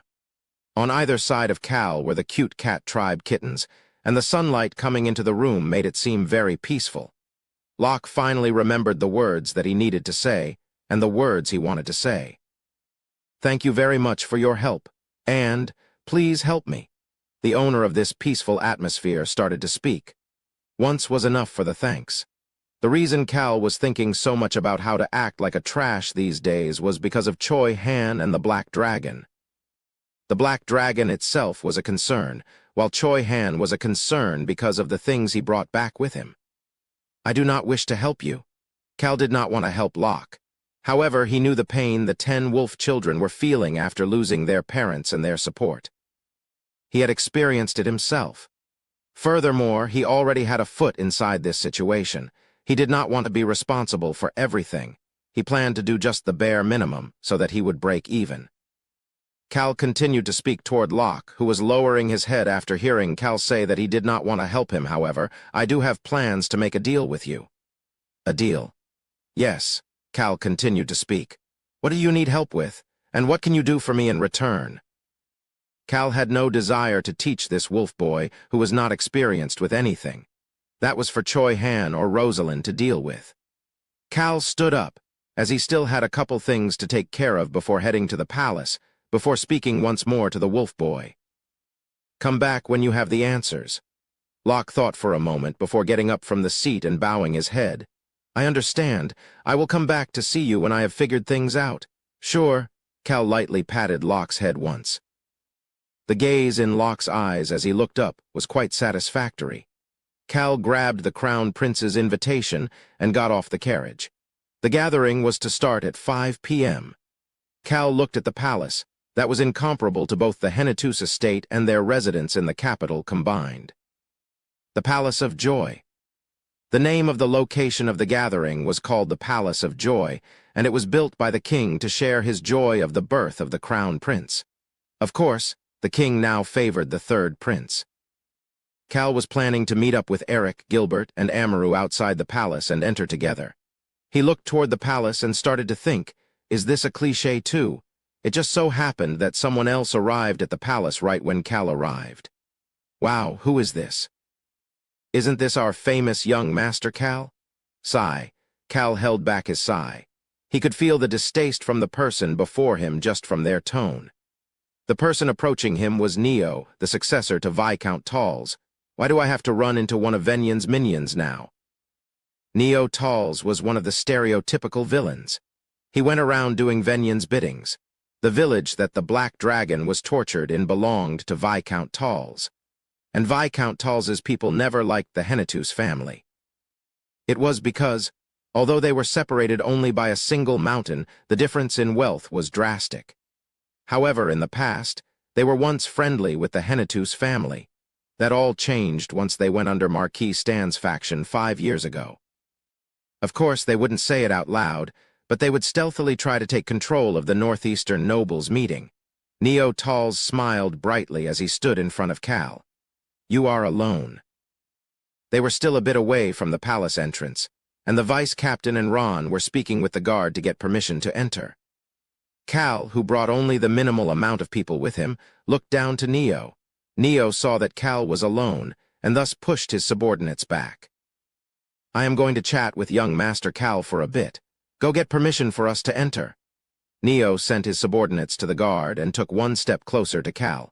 Once the two of them were standing very close, Neo started to speak. Young Master Cal. Neo had a warm and friendly smile on his face as he spoke in a quiet voice that only Cal could hear. What is a terrible trash like you doing coming to the palace? Sigh, so childish. Is it like this because it is a world inside a book? Or is it because it is a fantasy world? Is it possible that punks like this exist in the real world too? They must exist, since he's provoking me like this. The son of a viscount dares to speak like this to the son of a count. Cal thought it was only happening because it was a novel, but actually dealing with this made Cal extremely frustrated. I'm not even the MC. Can I not deal with clichés like this? Cal wanted to just tell Ron to kill these stupid villains who didn't know their place. Cal just continued to look down at Neo. Neo's expression brightened even more. To Neo, Cal was a trash who just looked fine on the outside. For someone like Neo, who had to suck up to Venyan the entire time he was at the capital, Cal was a good prey to bother. What? Do you want to throw a bottle at me, or do you want to hit me? Go ahead and try. He's just provoking me. He's doing it on purpose. He can't take any magic items into the palace, so he won't be able to take a magic recording device inside. That is why he's trying to rile me up out here. If Cal caused a ruckus here, it would be seen as a fight between a trash and a dignified noble. It would only be to Neo's advantage. That was why he was trying to provoke Cal to bring down the Hennetus family name. Cal just sat there. He then heard a voice inside his head. It was the dragon speaking through magic. What a bastard. It reminds me of that bastard Venyan. He is Venyan's minion. Although Cal could not say that out loud, the dragon continued to speak in Cal's mind. Should I kill him? I don't think there's a need to do that. Cal shook his head to the dragon who was following him while remaining invisible. Seeing Cal shake his head made Neo provoke Cal once again, as it did not look like Cal was going to bite. At that moment, Cal's gaze turned to a new carriage that just arrived. Bang. The carriage door burst open as soon as the carriage stopped, and Eric Wheelsman got out of the carriage. Gilbert and Amaru were inside the carriage as well. Cal signaled Eric, who was rushing over with his eyes wide open, with his eyes while pointing to Neo with his index finger. Hyung Nim. Cal's sincere voice that called out to him, as well as the cold gaze in Cal's eyes, told Eric everything he needed to know. Get rid of him. The eyes of the calmly standing Cal were giving that message to Eric. Chapter 38, Being Still 5. Young Master Neo, it has been a while. Eric immediately moved in between Cal and Neo. Neo's eyes seemed to be defeated. He thought he had found a good prey, but it was now difficult to hunt this prey with Eric Wheelsman present. Yes, young Master Eric, I hope you have been well. Neo greeted Eric that way before also greeting young Lady Amaru and young Master Gilbert. He then saw them all standing in front of Cal and clicked his tongue. I guess they are protecting him. Even if he is trash, he is still on their side after all. Neo decided not to do anything after seeing the three of them protecting Cal. Eric noticed Neo's intent and slowly turned around to look at Cal. Neo's gaze turned to Cal as well. Neo then subconsciously let out a groan. Cal was quietly looking down at Neo with his arms crossed. Cal's eyes were extremely scornful. He had not said anything to Neo since earlier on, but his gaze and his body language said everything that needed to be said. Classless fool. It made Neo think about the gaze Venyan used to look at him. Even though Neo was angry when Venyan looked at him with such a gaze, he consoled himself by saying it was the look of a higher-ranking noble and let it go. Cal turned away after watching Neo's shaking pupils for a while and looked behind him. He heard the Black Dragon's report in his ear. There was a reason he brought the Black Dragon with him today. The voice recording magic is ready. Cal had asked the Black Dragon to record everything that happened today. Video recording required a lot of mana usage and was difficult to maintain for a long period of time, so Cal had to be satisfied with just voice recording. Cal was originally not going to do this because the palace would have a lot of mages who were sensitive to mana. But the Black Dragon assured him that it would be undetected as long as the range of the voice recording was small. Cal made up his mind to use this in the future to make Neo cry tears of blood before heading toward the palace entrance. Cal was the type of person to always pay back his debts. Eric Wheelsman watched Cal walk away like a proud brother. He was thinking that the letters he sent every day must have worked. On the other hand, Gilbert and Amaru watched Cal with curious expressions. Cal Henitus, the man who used to only wear flashy clothes, chose to wear a simple black outfit without any accessories. Even his red hair was clean and shining from the sun. They wondered if it was because Cal was not drunk. Each of Cal's steps looked relaxed and calm. Amaru and Gilbert watched Cal turn around once he got to the palace entrance. Cal's gaze, that seemed to be beckoning them over, was the most curious thing for them. "Young Master Neo, I will see you inside. Young Lady Amaru and young Master Gilbert, let us go." Eric was watching Cal proudly, but Amaru and Gilbert had an even stranger sensation when the three of them stood in front of Cal. Cal looked at the two confused people, as well as the proud Eric, and started to speak. "Let's go." The three of them followed Cal into the palace. Gilbert and Amaru's odd sensation continued to grow the farther they followed Cal. Cal did not care, however, and decided he would use these three people as much as he could today. Young Master Calnim of Count Henitus's household is entering the hall.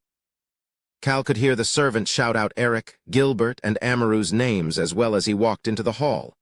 Not bad. He looked around the large hall before walking behind Eric. Young Lady Amaru peeked toward Cal before walking next to him and starting to speak. "Young Master Cal." At the front of the banquet hall is the Crown Prince's seat, and the tables are split based by region. The reason for that? Amaru, who was about to explain the reason for why the tables are split based on region, looked at Cal's expression before changing what she was going to say. "I probably don't need to explain the reason, right? Thank you very much, young Lady Amaru, but I know the reason." Cal watched Amaru nod her head with a curious expression on her face, and then headed toward the tables to the northeast section of the room.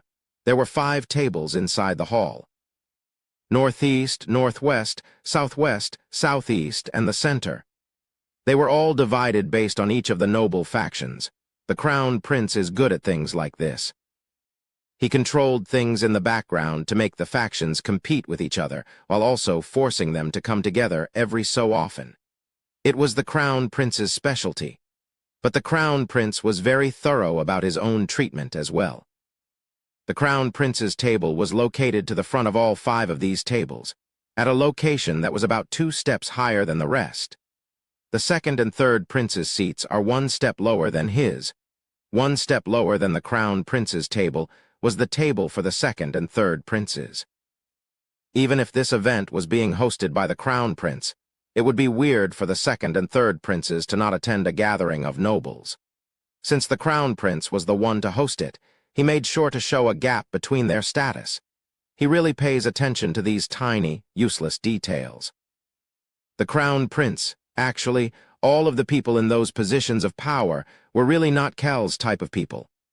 Our table is closest to the entrance, as expected. Cal did not respond to Eric's bitter voice. The Palace of Joy had opened the eastern entrance as the designated entrance, and the northeastern region noble's table was the closest to the door. Although the northeastern region had a voice, they did not have a household that was strong enough to have a loud voice. Cal raised his hand to pat Eric's shoulder. "It's great that our seat is close to the door. In addition, it is great that we don't have anyone we have to lower our head to at our seat." Other regions had strong people in charge, like Marquis Stan, whom the rest had to be respectful to and subservient. The other 3 people walking with Cal stopped walking. Cal also stopped walking after seeing them halt. Eric turned around to look at Cal for a while before finally starting to speak. "Young Master Cal." Since they were in the company of others, Eric did not call Cal casually by name. "I'm glad that my efforts seem to have paid off." "Efforts? What efforts?" Cal looked toward Eric with shock and confusion, but Eric turned back around and proudly walked to the table that was closest to the entrance. Eric did not know that Cal never read his letters and just shoved them to a corner of the room. Why is he like this? Young Lady Amaru shook her head at Cal's question. Gilbert showed a similar reaction. Cal then shrugged his shoulders and headed toward the table, but an announcement made him stop moving. Young Master Venyan Stan of Marquis Stan's household has arrived.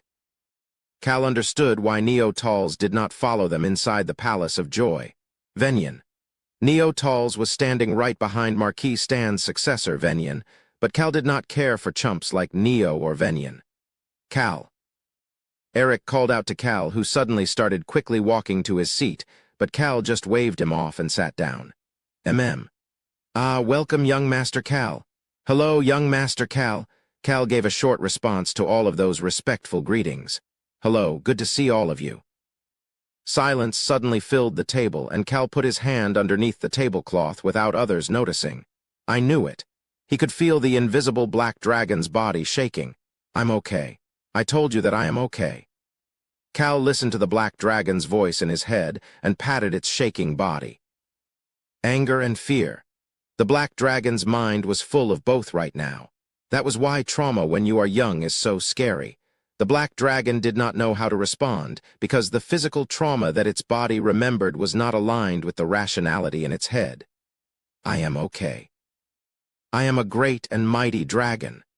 Cal had told the black dragon when it said it wanted to follow him that Venyan Stan would be here as well.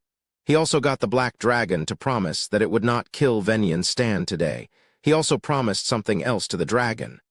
Later. I will definitely kill that bastard, and the rest later. The black dragon was planning on ripping them into shreds so that they turned into fine particles of dust. Cal calmed the black dragon down while listening to its extremely angry voice. Thankfully, it didn't seem to be causing its mana to go wild because of this anger. Cal thought that dragons really were very rational creatures. Cal thought about the hell that awaited Venyan and the idiots who were aligned with Marquis Stan in the future, and stopped patting the dragon. Thankfully, it did not seem like the dragon was going to run wild. If it did, this palace would easily be destroyed, and Cal would probably be dead as well. Cal let out a sigh of relief before looking around. He could see Eric's group and Venyan's group both heading this way. It made sense since Venyan's table was the northwest table next to them. Tap, tap. The black dragon rubbed his head on Cal's leg. The black dragon's action made Cal worry for a moment. He made eye contact with Eric at that time, who was fervently signaling Cal with his eyes. Stay quiet. Be still. Cal just ignored the signals. He then debated how he could pretend not to know Venyan. However, all of his contemplations were for naught as Venyan greeted him first. Long time no see, young Master Cal. Venyan Stan. He seemed to have gotten many more wrinkles since the last time they met, but he was still showing a gentle smile fitting for a noble. However, Neo Talls was behind him looking extremely anxious. Cal smiled brightly and started to speak. Hello, young Master Venyan. This is our first meeting since we met in Viscount Talls's territory last time. Venyan's gentle smile became thicker, while Neo's face became completely pale. Marquis Stan was one of the 4 leaders in the kingdom's politics. The successor of such a person visited the northeast region. Not only that, it was to a low-ranking noble territory like Viscount Talls's territory. It was obviously showing that Viscount Talls was under the Marquis' faction. Naturally, the northeastern nobles all started to frown, and the other nobles in the hall started to pay attention as well. The northeast was a region without a leader right now. Correct. I went to visit my friend, young Master Neo, and was heading back home. Venyan Stan did not care about the gazes that were heading his way. There was no problem for him to go to the northeast region. Venyan was looking at Cal as if he was observing him, but his voice was still gentle. Yes, we said we would share a drink at the capital. We did indeed. Both Cal and Venyan seemed very calm while chatting with each other. However, the people watching them could not be as calm. Cal looked toward Neo Talls, who was peeking at him, and started to smile. Neo flinched while looking at Cal's smile. Ah, right. The day after I met you, young Master Venyan, one of the Viscount Talls's knights came to find me. Cal started to speak to Neo with a very concerned expression. I heard the villa was ransacked completely clean. Is everything okay? Neo's shoulders flinched, and Cal could see the corner of Venyan's lips starting to twitch. Did you hear about it, young Master Venyan? I'm sure you have, since you said the 2 of you are good friends. Venyan finally responded after a bit of time. He was speaking very naturally, but Cal could feel the anger inside Venyan's words. Yes, it was very sad to hear. Yes, you don't know how shocked I was to hear about it while I was having my hangover drink. How could they ransack the place clean and not leave anything behind? They said you lost something very important, young Master Neo. The most annoying people in the world were the ones with loose lips, the ones with no tact, and the righteous. Cal was acting like all three right now. He was having so much fun. Cal warmly spoke to Neo. Young Master Neo, cheer up. We're bound to face such unbelievable situations at least once in our lives. Ah, yes, I suppose so. Neo could not even look at Venyan as he just haphazardly responded to Cal. You need to drink to forget about everything when something terrible like that happens. Young Master Neo, let's get wasted tonight. Young Master Venyan, would you like to join us as well? Venyan calmly observed Cal. He had lost the Marquis's trust since losing the Black Dragon. Venyan was suspecting the organization that gave him the Black Dragon based on the knight's testimony and the evidence left behind. But he could not get rid of the suspicion he had for Cal's group, who happened to spend a night there at the same time. But he didn't have any good reasons to suspect Cal. That was why he had spoken to Cal to confirm one more time. If you drink and then wake up to have a hangover drink, all your bad memories will disappear. But seeing Cal Henitus continue to spew nonsense like before made Venyan realize he did not need to confirm anything. Thank you for the offer, young Master Cal. Maybe next time. Ah, it's disappointing, but I guess next time it is. Venyan walked past Cal.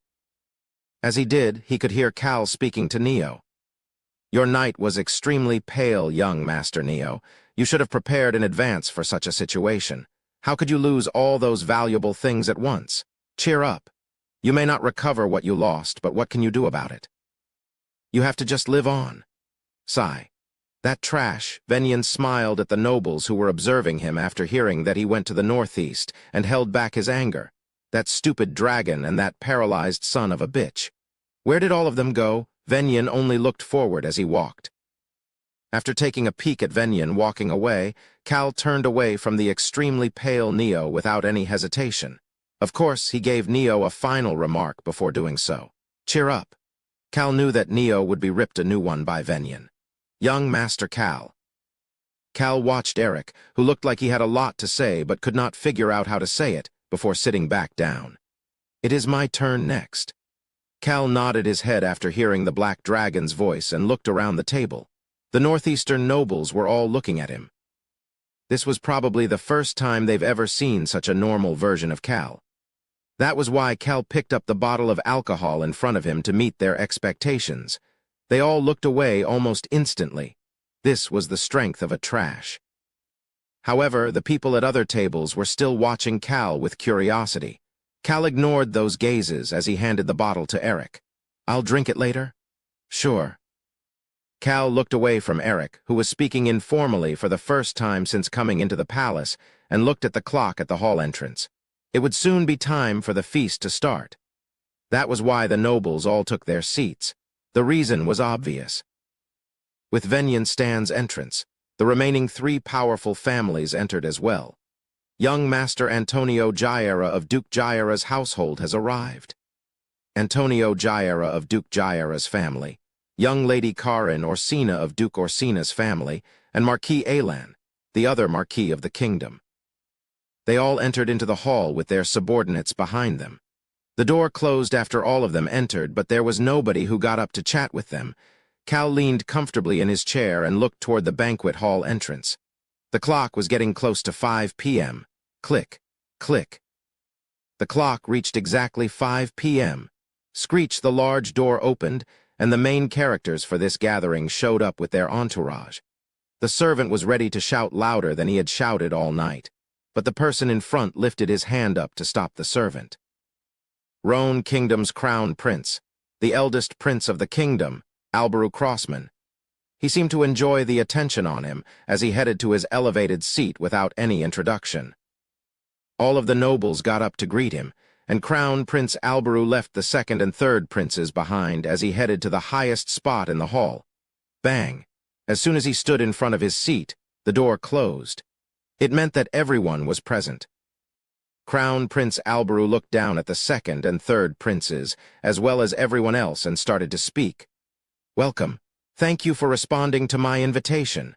This was somewhere where he did not need an introduction. Alberu looked down from the top.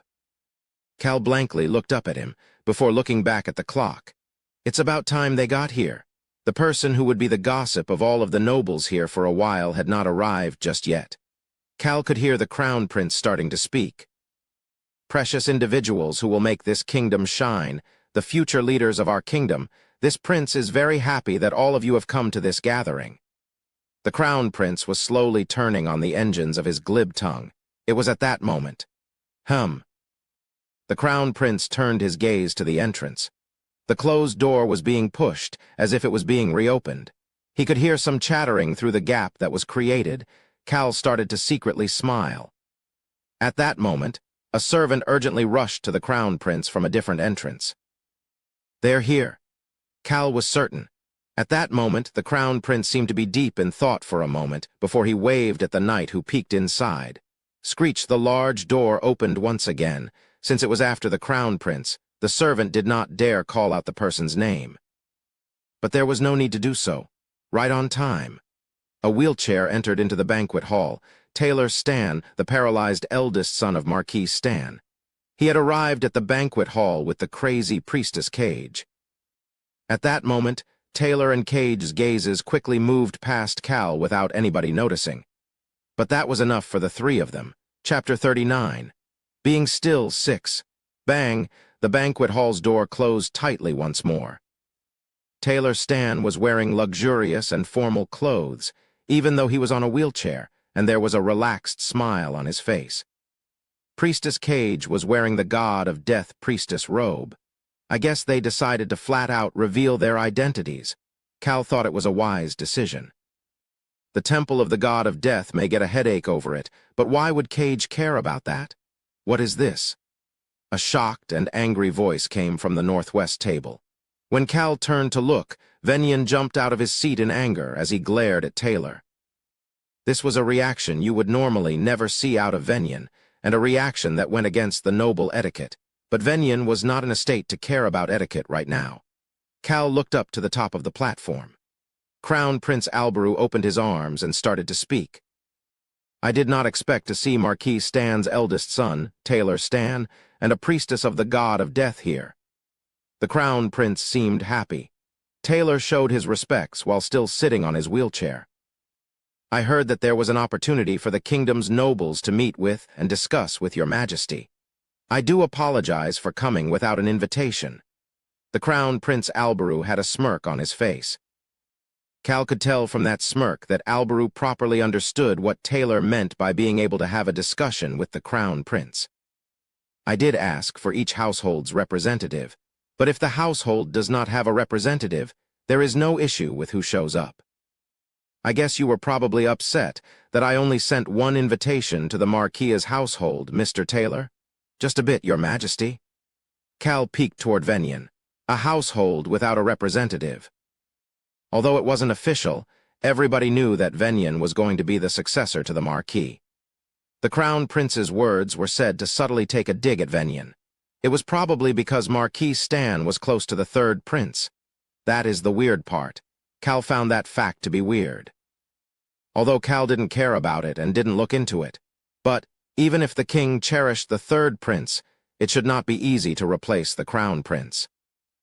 Even still, the Crown Prince was uncomfortable and wary of the second and third princes in the novel, and Marquis Stan was close to the third prince. The other factions all had a prince they supported as well. I guess there is something there. Naturally, that something was something that Cal did not want to know about. I do feel bad for making you upset, but I am glad that you look very healthy, Mr. Taylor. It has been a while since we last met. Taylor smiled and responded to the Crown Prince. Your Majesty, my legs may not move, but my hands, head, eyes, ears, mouth, and everything else are still very much alive. No, in fact, they have gotten even stronger. I see. Indeed, you are still alive. I have forgotten the fact that the strongest is the one who manages to live until the end. Cal could see that the Crown Prince was completely hooked. He then turned to see that Venyan once again had a noble-like expression on his face, but he was still glaring at Taylor with a piercing glare. Cal found this situation to be quite entertaining. It will be fun to watch. The Crown Prince, Taylor, Venyan, and the nobles of the different factions. It was fun looking at the expressions on all of their faces. It made Cal long for some popcorn. This was a tense situation that could burst at any moment. Cal liked it very much that he was just going to be still. Then is the lady a priestess of the god of death? This servant of eternal rest named Cage greets your majesty. Cage seemed like a saint, as she said the traditional greeting of the priestesses of the god of death. However, there was an enormous amount of knowledge regarding curses in her mind. The Crown Prince received Cage's greeting before speaking to Taylor. Let us talk later.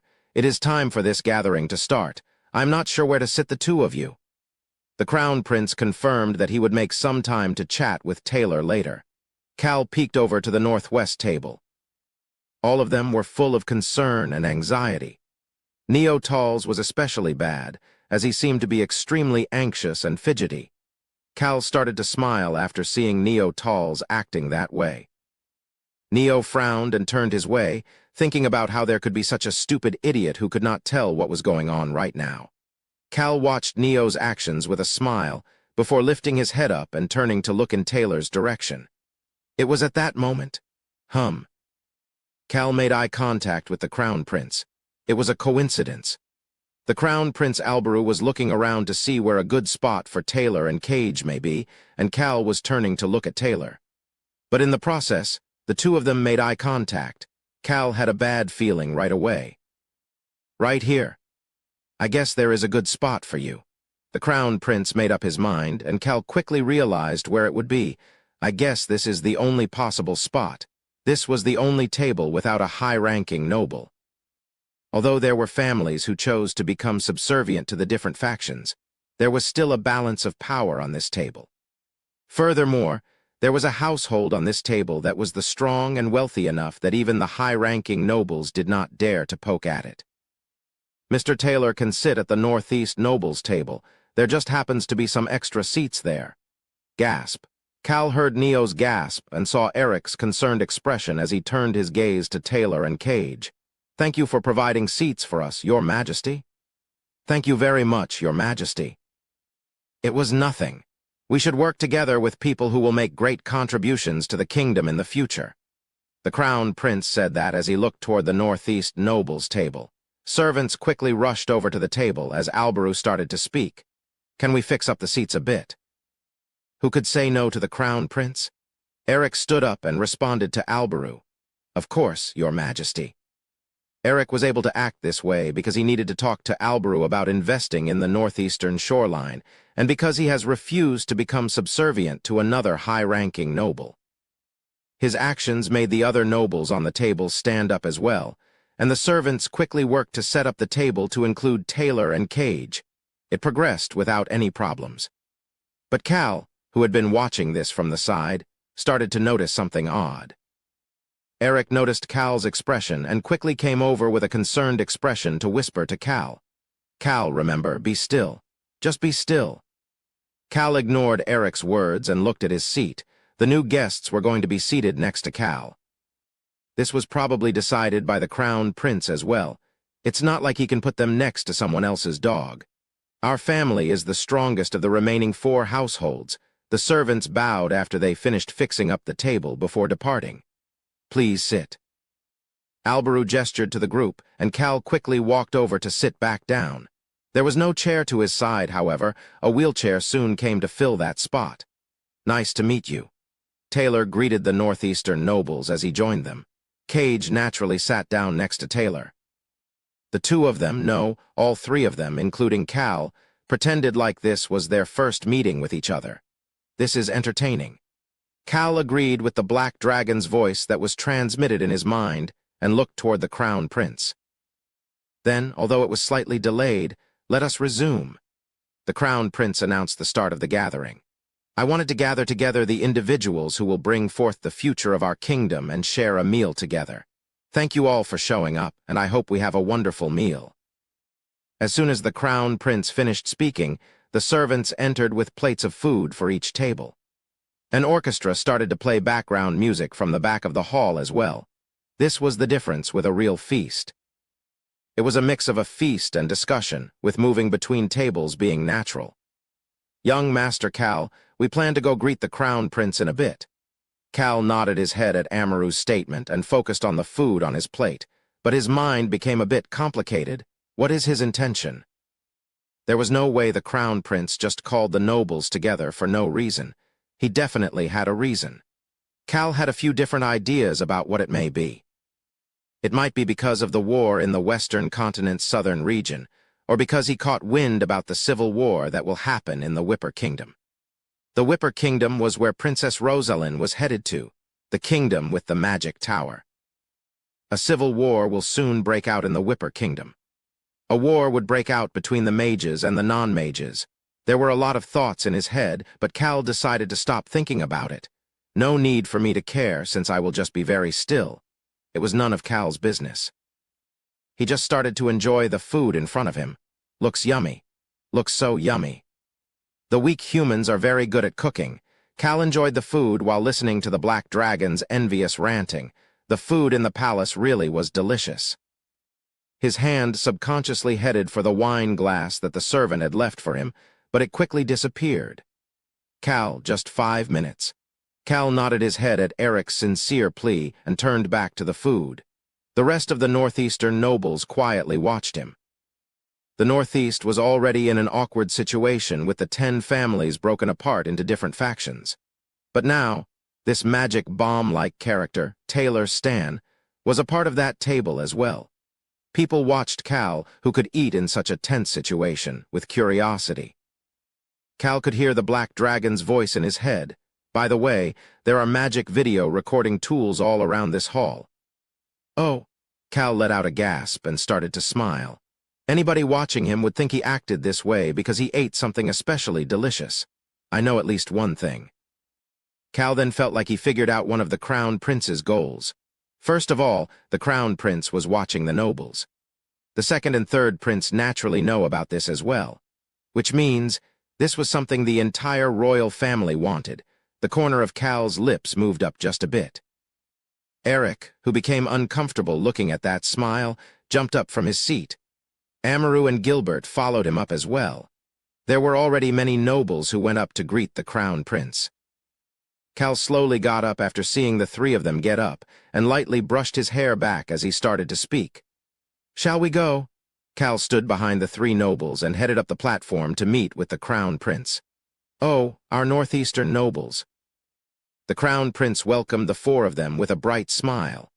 The Crown Prince had been shaking hands with everybody who came up to greet him. Alberu Crossman. His blonde hair and blue eyes made him look like a live version of a fairy tale prince. The beautiful blonde hair was something that was unique to the Crossman family, the royal family of the Roan Kingdom. They called it the symbol of receiving the sun god's blessing. "Your Majesty, it is great to see you." Eric Wheelsman greets His Majesty for the first time in a while. Yes, Mr. Eric. Don't we have something to talk about?" Eric responded back to the Crown Prince, who brought up the Northeastern Shoreline investment issue with a bright expression. "Yes. I have been waiting for a good moment to discuss it with you. I am also waiting for that moment. You are the intelligent young master of Count Wheelsman's family. The Wheelsman family is responsible for the entrance to the Northeast region and has been doing a very good job. How could I push that off?" He's slowly getting into it. Cal quietly stood there while watching Eric, who was smiling at the Crown Prince, who was slowly activating his glib tongue. The Crown Prince was praising Gilbert and Amaru as well. Interesting. Cal quietly watched it all until it was his turn. The Crown Prince reached his hand out to Cal, who slightly bowed his head. "Mr. Cal of the Hennetus family, that is responsible for the edge of our northeastern region. It may be my first time meeting you, but, thanks to Count Daruth's good work, we are no longer afraid of the Forest of Darkness. You don't know how reassuring that is for me and everyone else." Cal had one goal while coming here today. "I heard that Mr. Cal is a very free spirit. I'm sure this is because the artistic souls of the sculptures in the Hennetus territory have given you an epiphany. I feel like your free spirit makes your soul very pure. It was probably difficult to find praise for someone who was famous for being a trash like this. In that aspect, the Crown Prince was amazing. However, he had no choice but to talk good about Cal, as long as Cal does not do anything trashy in this gathering. The royal family wanted the Northeast under their control as well. Furthermore, there were no members of royalty who would despise someone like Count Hennetus, who ruled over his territory very well. That is why this preference for certain people will not impact the families. Cal sincerely grabbed the crown prince's hand as he started to use his own glib tongue. It was his turn now. The crown prince had blonde hair and was wearing a formal outfit. Cal had his red hair and a formal outfit as well. Both of them looked relaxed. Cal's calm voice filled the air. I also felt something after meeting your majesty today. I realized that in addition to our current son, His Highness, we also have you, the one who will shine over the night to watch over the citizens at night. It was a wonderful image for my eyes. Cal's voice was very calm and relaxed, and he looked very confident. Is that so? But the crown prince seemed confused for a moment before his expression returned to normal. Cal did not miss this change. Cal continued on in a sincere voice. Indeed, your majesty. I may not be able to sleep at night now that I have personally met you, the star in the mind of our citizens. Eric's jaws dropped, while Gilbert and Amaru could not help look at Cal in disbelief. Cal could see the crown prince starting to think. He felt like he had taken another step toward his goal of getting away from the crown prince. At that moment, the black dragon muttered something odd. Why did this weakling called the crown prince dye his hair with magic? It is at a level that only a great and mighty dragon like me would notice it. Did another dragon dye his hair? No, is it some other type of power? Shit. At this moment, Cal realized that he had learned another useless secret that he could not even reveal the tiniest bit to anyone else. Is it a secret of a birth this time? Cal did not care to know about such things. Chapter 40. Don't know, I don't know 1. Cal gently smiled at the prince and started to think, don't know, I don't know. The black dragon kept on dragging on about asking why a dragon would ever use its magic for such an useless man, and how he would never do such a thing, but Cal tried his best to not listen. His pupils are also dyed. This weakling is definitely plotting something. Weak human, be careful. If you stop talking, I think I'll be fine. This person is not weak. Weak human, be extra careful, you will die, shit. Cal was frightened of this black dragon that was explaining useless things for the first time. At the same time, Cal's mind began to think quickly. The prince's mother was not the queen. She was a concubine, and she originally was a servant, one of the citizens who worked in the royal family. The third prince's mother was the current queen. The crown prince's mother is said to have had a questionable death when the crown prince was young. Cal started to naturally think about the true identity of the crown prince's mother. The prince was known to be average, but the dragon was saying that he is not at weak. In the novel, even Choi Han judged the crown prince to be normal, so what was he hiding? And how did the dragon find out? No. Whether he hides it or not, it is not my business. Cal did not listen to the murmuring black dragon. Something must have been really interesting, as the black dragon continued to talk about the crown prince. Mr. Cal seems to be a bit like me. The crown prince was saying something, but Cal was too busy thinking about things, so he just casually responded. Your Majesty, such statement is the biggest honor of my life. The crown prince let go of Cal's hand, as if he was nervous. Cal did not notice the nervousness and stepped back without a word, moving behind Eric. It was easy to use Eric as a shield when things got complicated. The crown prince observed Cal with curiosity, before turning his gaze over to Eric. Eric started to speak with the crown prince once again. Cal watched him and started to think. There is a reason. There was a reason the crown prince was wary of the second and third princes. There was also a reason as to why the king's favor suddenly went to the third prince. He was able to guess it all. Is he not really his son? Or is there a different secret to his birth? Cal's mind went to a drama that Kim Rock-soo saw while working at a restaurant after graduating high school. The crown prince, Albrecht Crossman, was naturally the main character. Cal reaffirmed himself once more. Be still. He would be still from here on. He made the decision to not find out about anything else. Cal thoroughly kept that promise. He did not drink any alcohol today, and that led to the nobles from other regions, who had never met him previously, approaching him to talk. Cal looked to Eric every time, and Eric got to work. After this happened a couple of times, Cal quietly mumbled to himself, "Oh, this is pretty nice." Gilbert and Amaru flinched after hearing that quiet murmuring and started to talk to each other using their eyes. Isn't this weird, right? The two of them slightly moved away from Eric and Cal. However, Cal looked toward young lady Amaru, and Amaru stopped moving backward after making eye contact with Cal. "By the way, young lady Amaru." "Yes, I heard the shoreline of your territory is extremely beautiful. Is it true?" "Of course, the cliffs overlooking the coast are very beautiful." "Beautiful, my ass."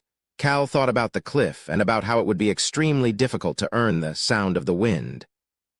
In the novel, the sound of the wind was an ancient power that a member of the non-mage faction in Whipper Kingdom ended up finding. Although it might be strange that a person from the Whipper Kingdom ended up with an ancient power in the Roan Kingdom, there was a long story behind that as well. Anyways, that power originally went to a mage slayer, an extremely brutal fool who appears near the second half of the Civil War. He was already strong enough that he didn't really put it to much use. The magic tower will fall soon. After the Civil War, a new magic tower would be built on the site of the fallen magic tower, and Rosalind will end up being in charge of that new magic tower. Choi Han, the wizard slayer and the Empire's crown prince. These three people are the ones who appear as the heroes for all of the incidents in the middle of the Western continent. The novel also discussed how the Queen of the Western continent's southern jungle ended up getting involved with the matter of unifying the South as well. Putting the secret organization that Choi Han constantly runs into a side, this continent will break its 200-year-long peace to start fighting for power. Cal looked toward Eric, who was dealing with everything for him, and looked at the clock. The feast would be over soon. Of course, the nobles were waiting for the conversation time that would happen after the meal. None of my business. It was none of Cal's business. "Young Master Gilbert, I should be able to leave after the meal is over, right?" Gilbert looked toward Cal, who was leisurely eating fruit like he was out on a picnic, and nodded his head. "Yes, we plan to meet with the Crown Prince after the meal, but you probably don't plan to go with us, right?" "Right. What good will I do there?" "The three of you are more informed about the investment information." Gilbert's expression changed at Cal's words. He seemed to be a bit surprised. "You read the document?" "A bit," Cal casually responded before looking back at the Crown Prince, who stood up from his seat. He was about to announce the end of the meal. Cal did not find out the real reason behind today's gathering, but he was not disappointed about it. Not knowing meant there was no chance of him getting caught up in it, but Cal started to frown after hearing the Crown Prince's words. "It was a pleasure to share this dinner with all of you tonight. I have prepared a simple wine party for those who may be interested, so please enjoy yourselves. I have also prepared a spot for all of you at the birthday celebration that is coming up." The Crown Prince Alberu said all of this with a rather pleasant expression. "I hope that you will all be there to share in the joys of the day." Sigh. Cal held back his sigh. Although Alberu was saying he hoped they would all be there, it was pretty much forcing them to be there. "I guess I'll be in the plaza when the bombs go off." Although it was to be expected, Cal did not like it very much. "Then let us conclude this dinner." Cal stood up from his seat. The majority wanted to go to the wine party with the Crown Prince and the second and third princes, but those who were not approved to meet with the Crown Prince could not go, even if they wanted to do so. Cal peeked toward the wheelchair that was moving past him. Taylor passed by him, and Cage, who was pushing Taylor's wheelchair, followed directly afterward and whispered in a quiet voice that only Cal could hear. "See you later, our little brother." "I said I didn't want to be their little brother." Cal's gaze clearly showed his feelings, but Cage just pretended to not understand and headed toward the Crown Prince, while pretending to be a good and pure priestess. "Young Master Cal, let me walk you out." "Young Lady Amaru?"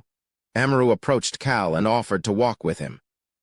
Cal looked toward Amaru's green hair and calm yet sophisticated expression and casually asked, "Are you worried I will cause trouble on my way out?" Unfortunately, young Master Neo was heading back early as well. "Ah." She was saying she was going with him in case Neo tried to start something again. Cal headed toward the banquet hall door without any other questions, with Amaru next to him. The two of them arrived at Cal's carriage without saying much, and found Ron waiting by the carriage. "Young Master Cal, good job today." Cal nodded his head at Amaru's words. "It was hard, but you have to go back and work some more, young lady Amaru." Amaru smiled and started to speak. "It is because we need to get some good news."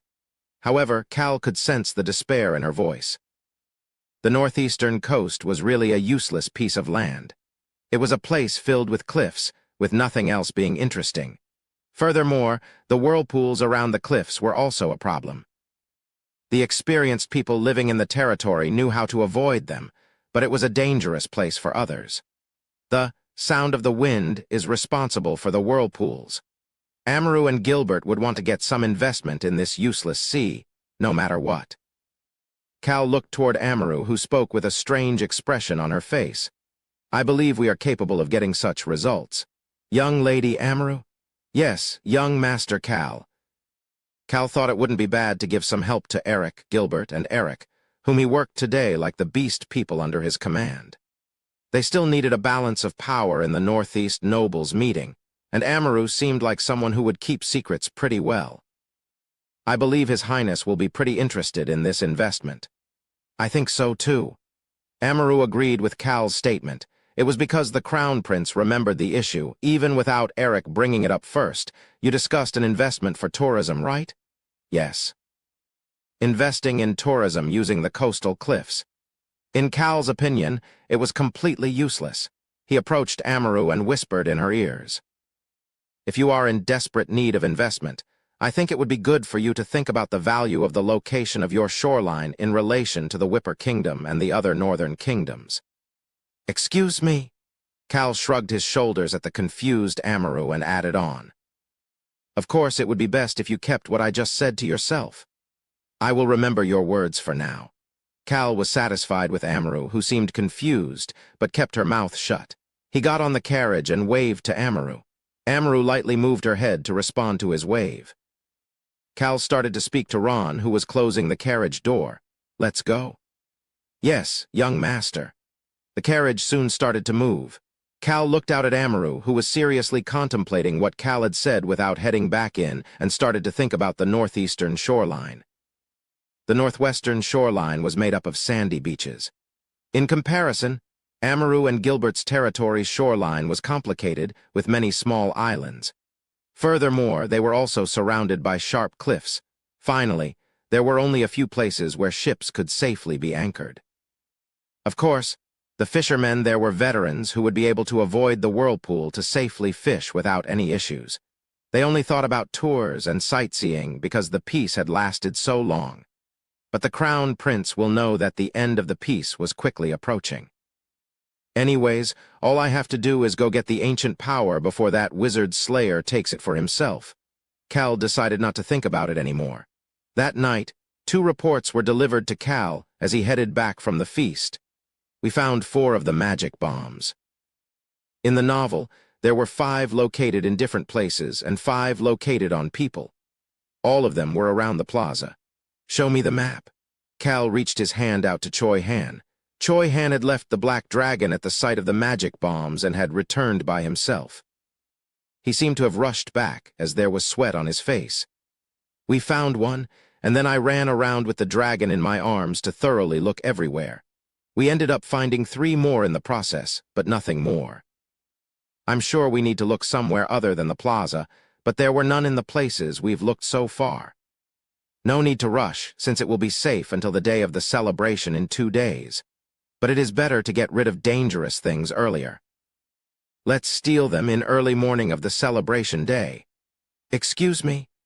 The magic bombs Cal knew about required the developer to send a signal to blow them up. However, for anyone at the Black Dragon or even Rosalind's level of magic, it was pretty easy to cut the connection between the developer and the bombs even if it took some time to do so. That was how Rosalind was able to destroy the bombs on the people in the novel. That needs to be done the day of the celebration. That was the only way to make that bloodthirsty mage think everything is fine. "Steal them. We are not going to destroy them." Cal handed the map back to the confused Choi Han and started to speak. Why would we destroy such useful things? Even if the bombs cannot be used, the densely packed mana inside was a pretty useful ingredient. I will use it for myself. Choi Han thought Cal's smile was pretty sneaky. Cal continued to speak to Choi Han, who accepted the map with a confused expression. Keep looking since there are many more. Check back multiple times to see if the location of the bomb changes as well. Choi Han and the Black Dragon will now need to stay hidden around the plaza and continue to investigate. It will be hard, boring, and extremely taxing on their minds, but it was not something Cal was going to do himself. Cal looked toward An and Hong, who just woke up from their nap and started to sleep. Time to pay up. Cal also spoke to Choi Han. Go work. The two kittens, who were rubbing their eyes tiredly, and Choi Han went to work as Cal had instructed. Cal leisurely watched them jump off the terrace window. Before drinking the wine, he did not get the chance to drink at the banquet before falling asleep. A piece of information was delivered to Cal while he was sleeping. Cal was able to hear the news after waking up. Billows was going to arrive at the capital today, the day before the birthday celebration. Cal immediately headed to the inn where he was going to meet Billows. It was the place the 10 wolf children were staying. Of course, An, Hong, and Locke were with Cal as he headed to the inn. He thought about what Locke just said and asked, "You want me to take care of your siblings?" "Yes, that is the condition for my deal." "And what can you do for me?" "It is not just me that will do it." Locke answered without any hesitation. "If it is not just you, who else?" Locke quickly answered. "My siblings will do it with me. We are stronger as a group." Cal felt the back of his head turning chilly. No way. Locke ruthlessly hit Cal with another mental blow. The Blue Wolf tribe has a famed history of being strong knights. That history is not something I need to know about. Cal turned away from Locke, who was sitting across from him in the carriage.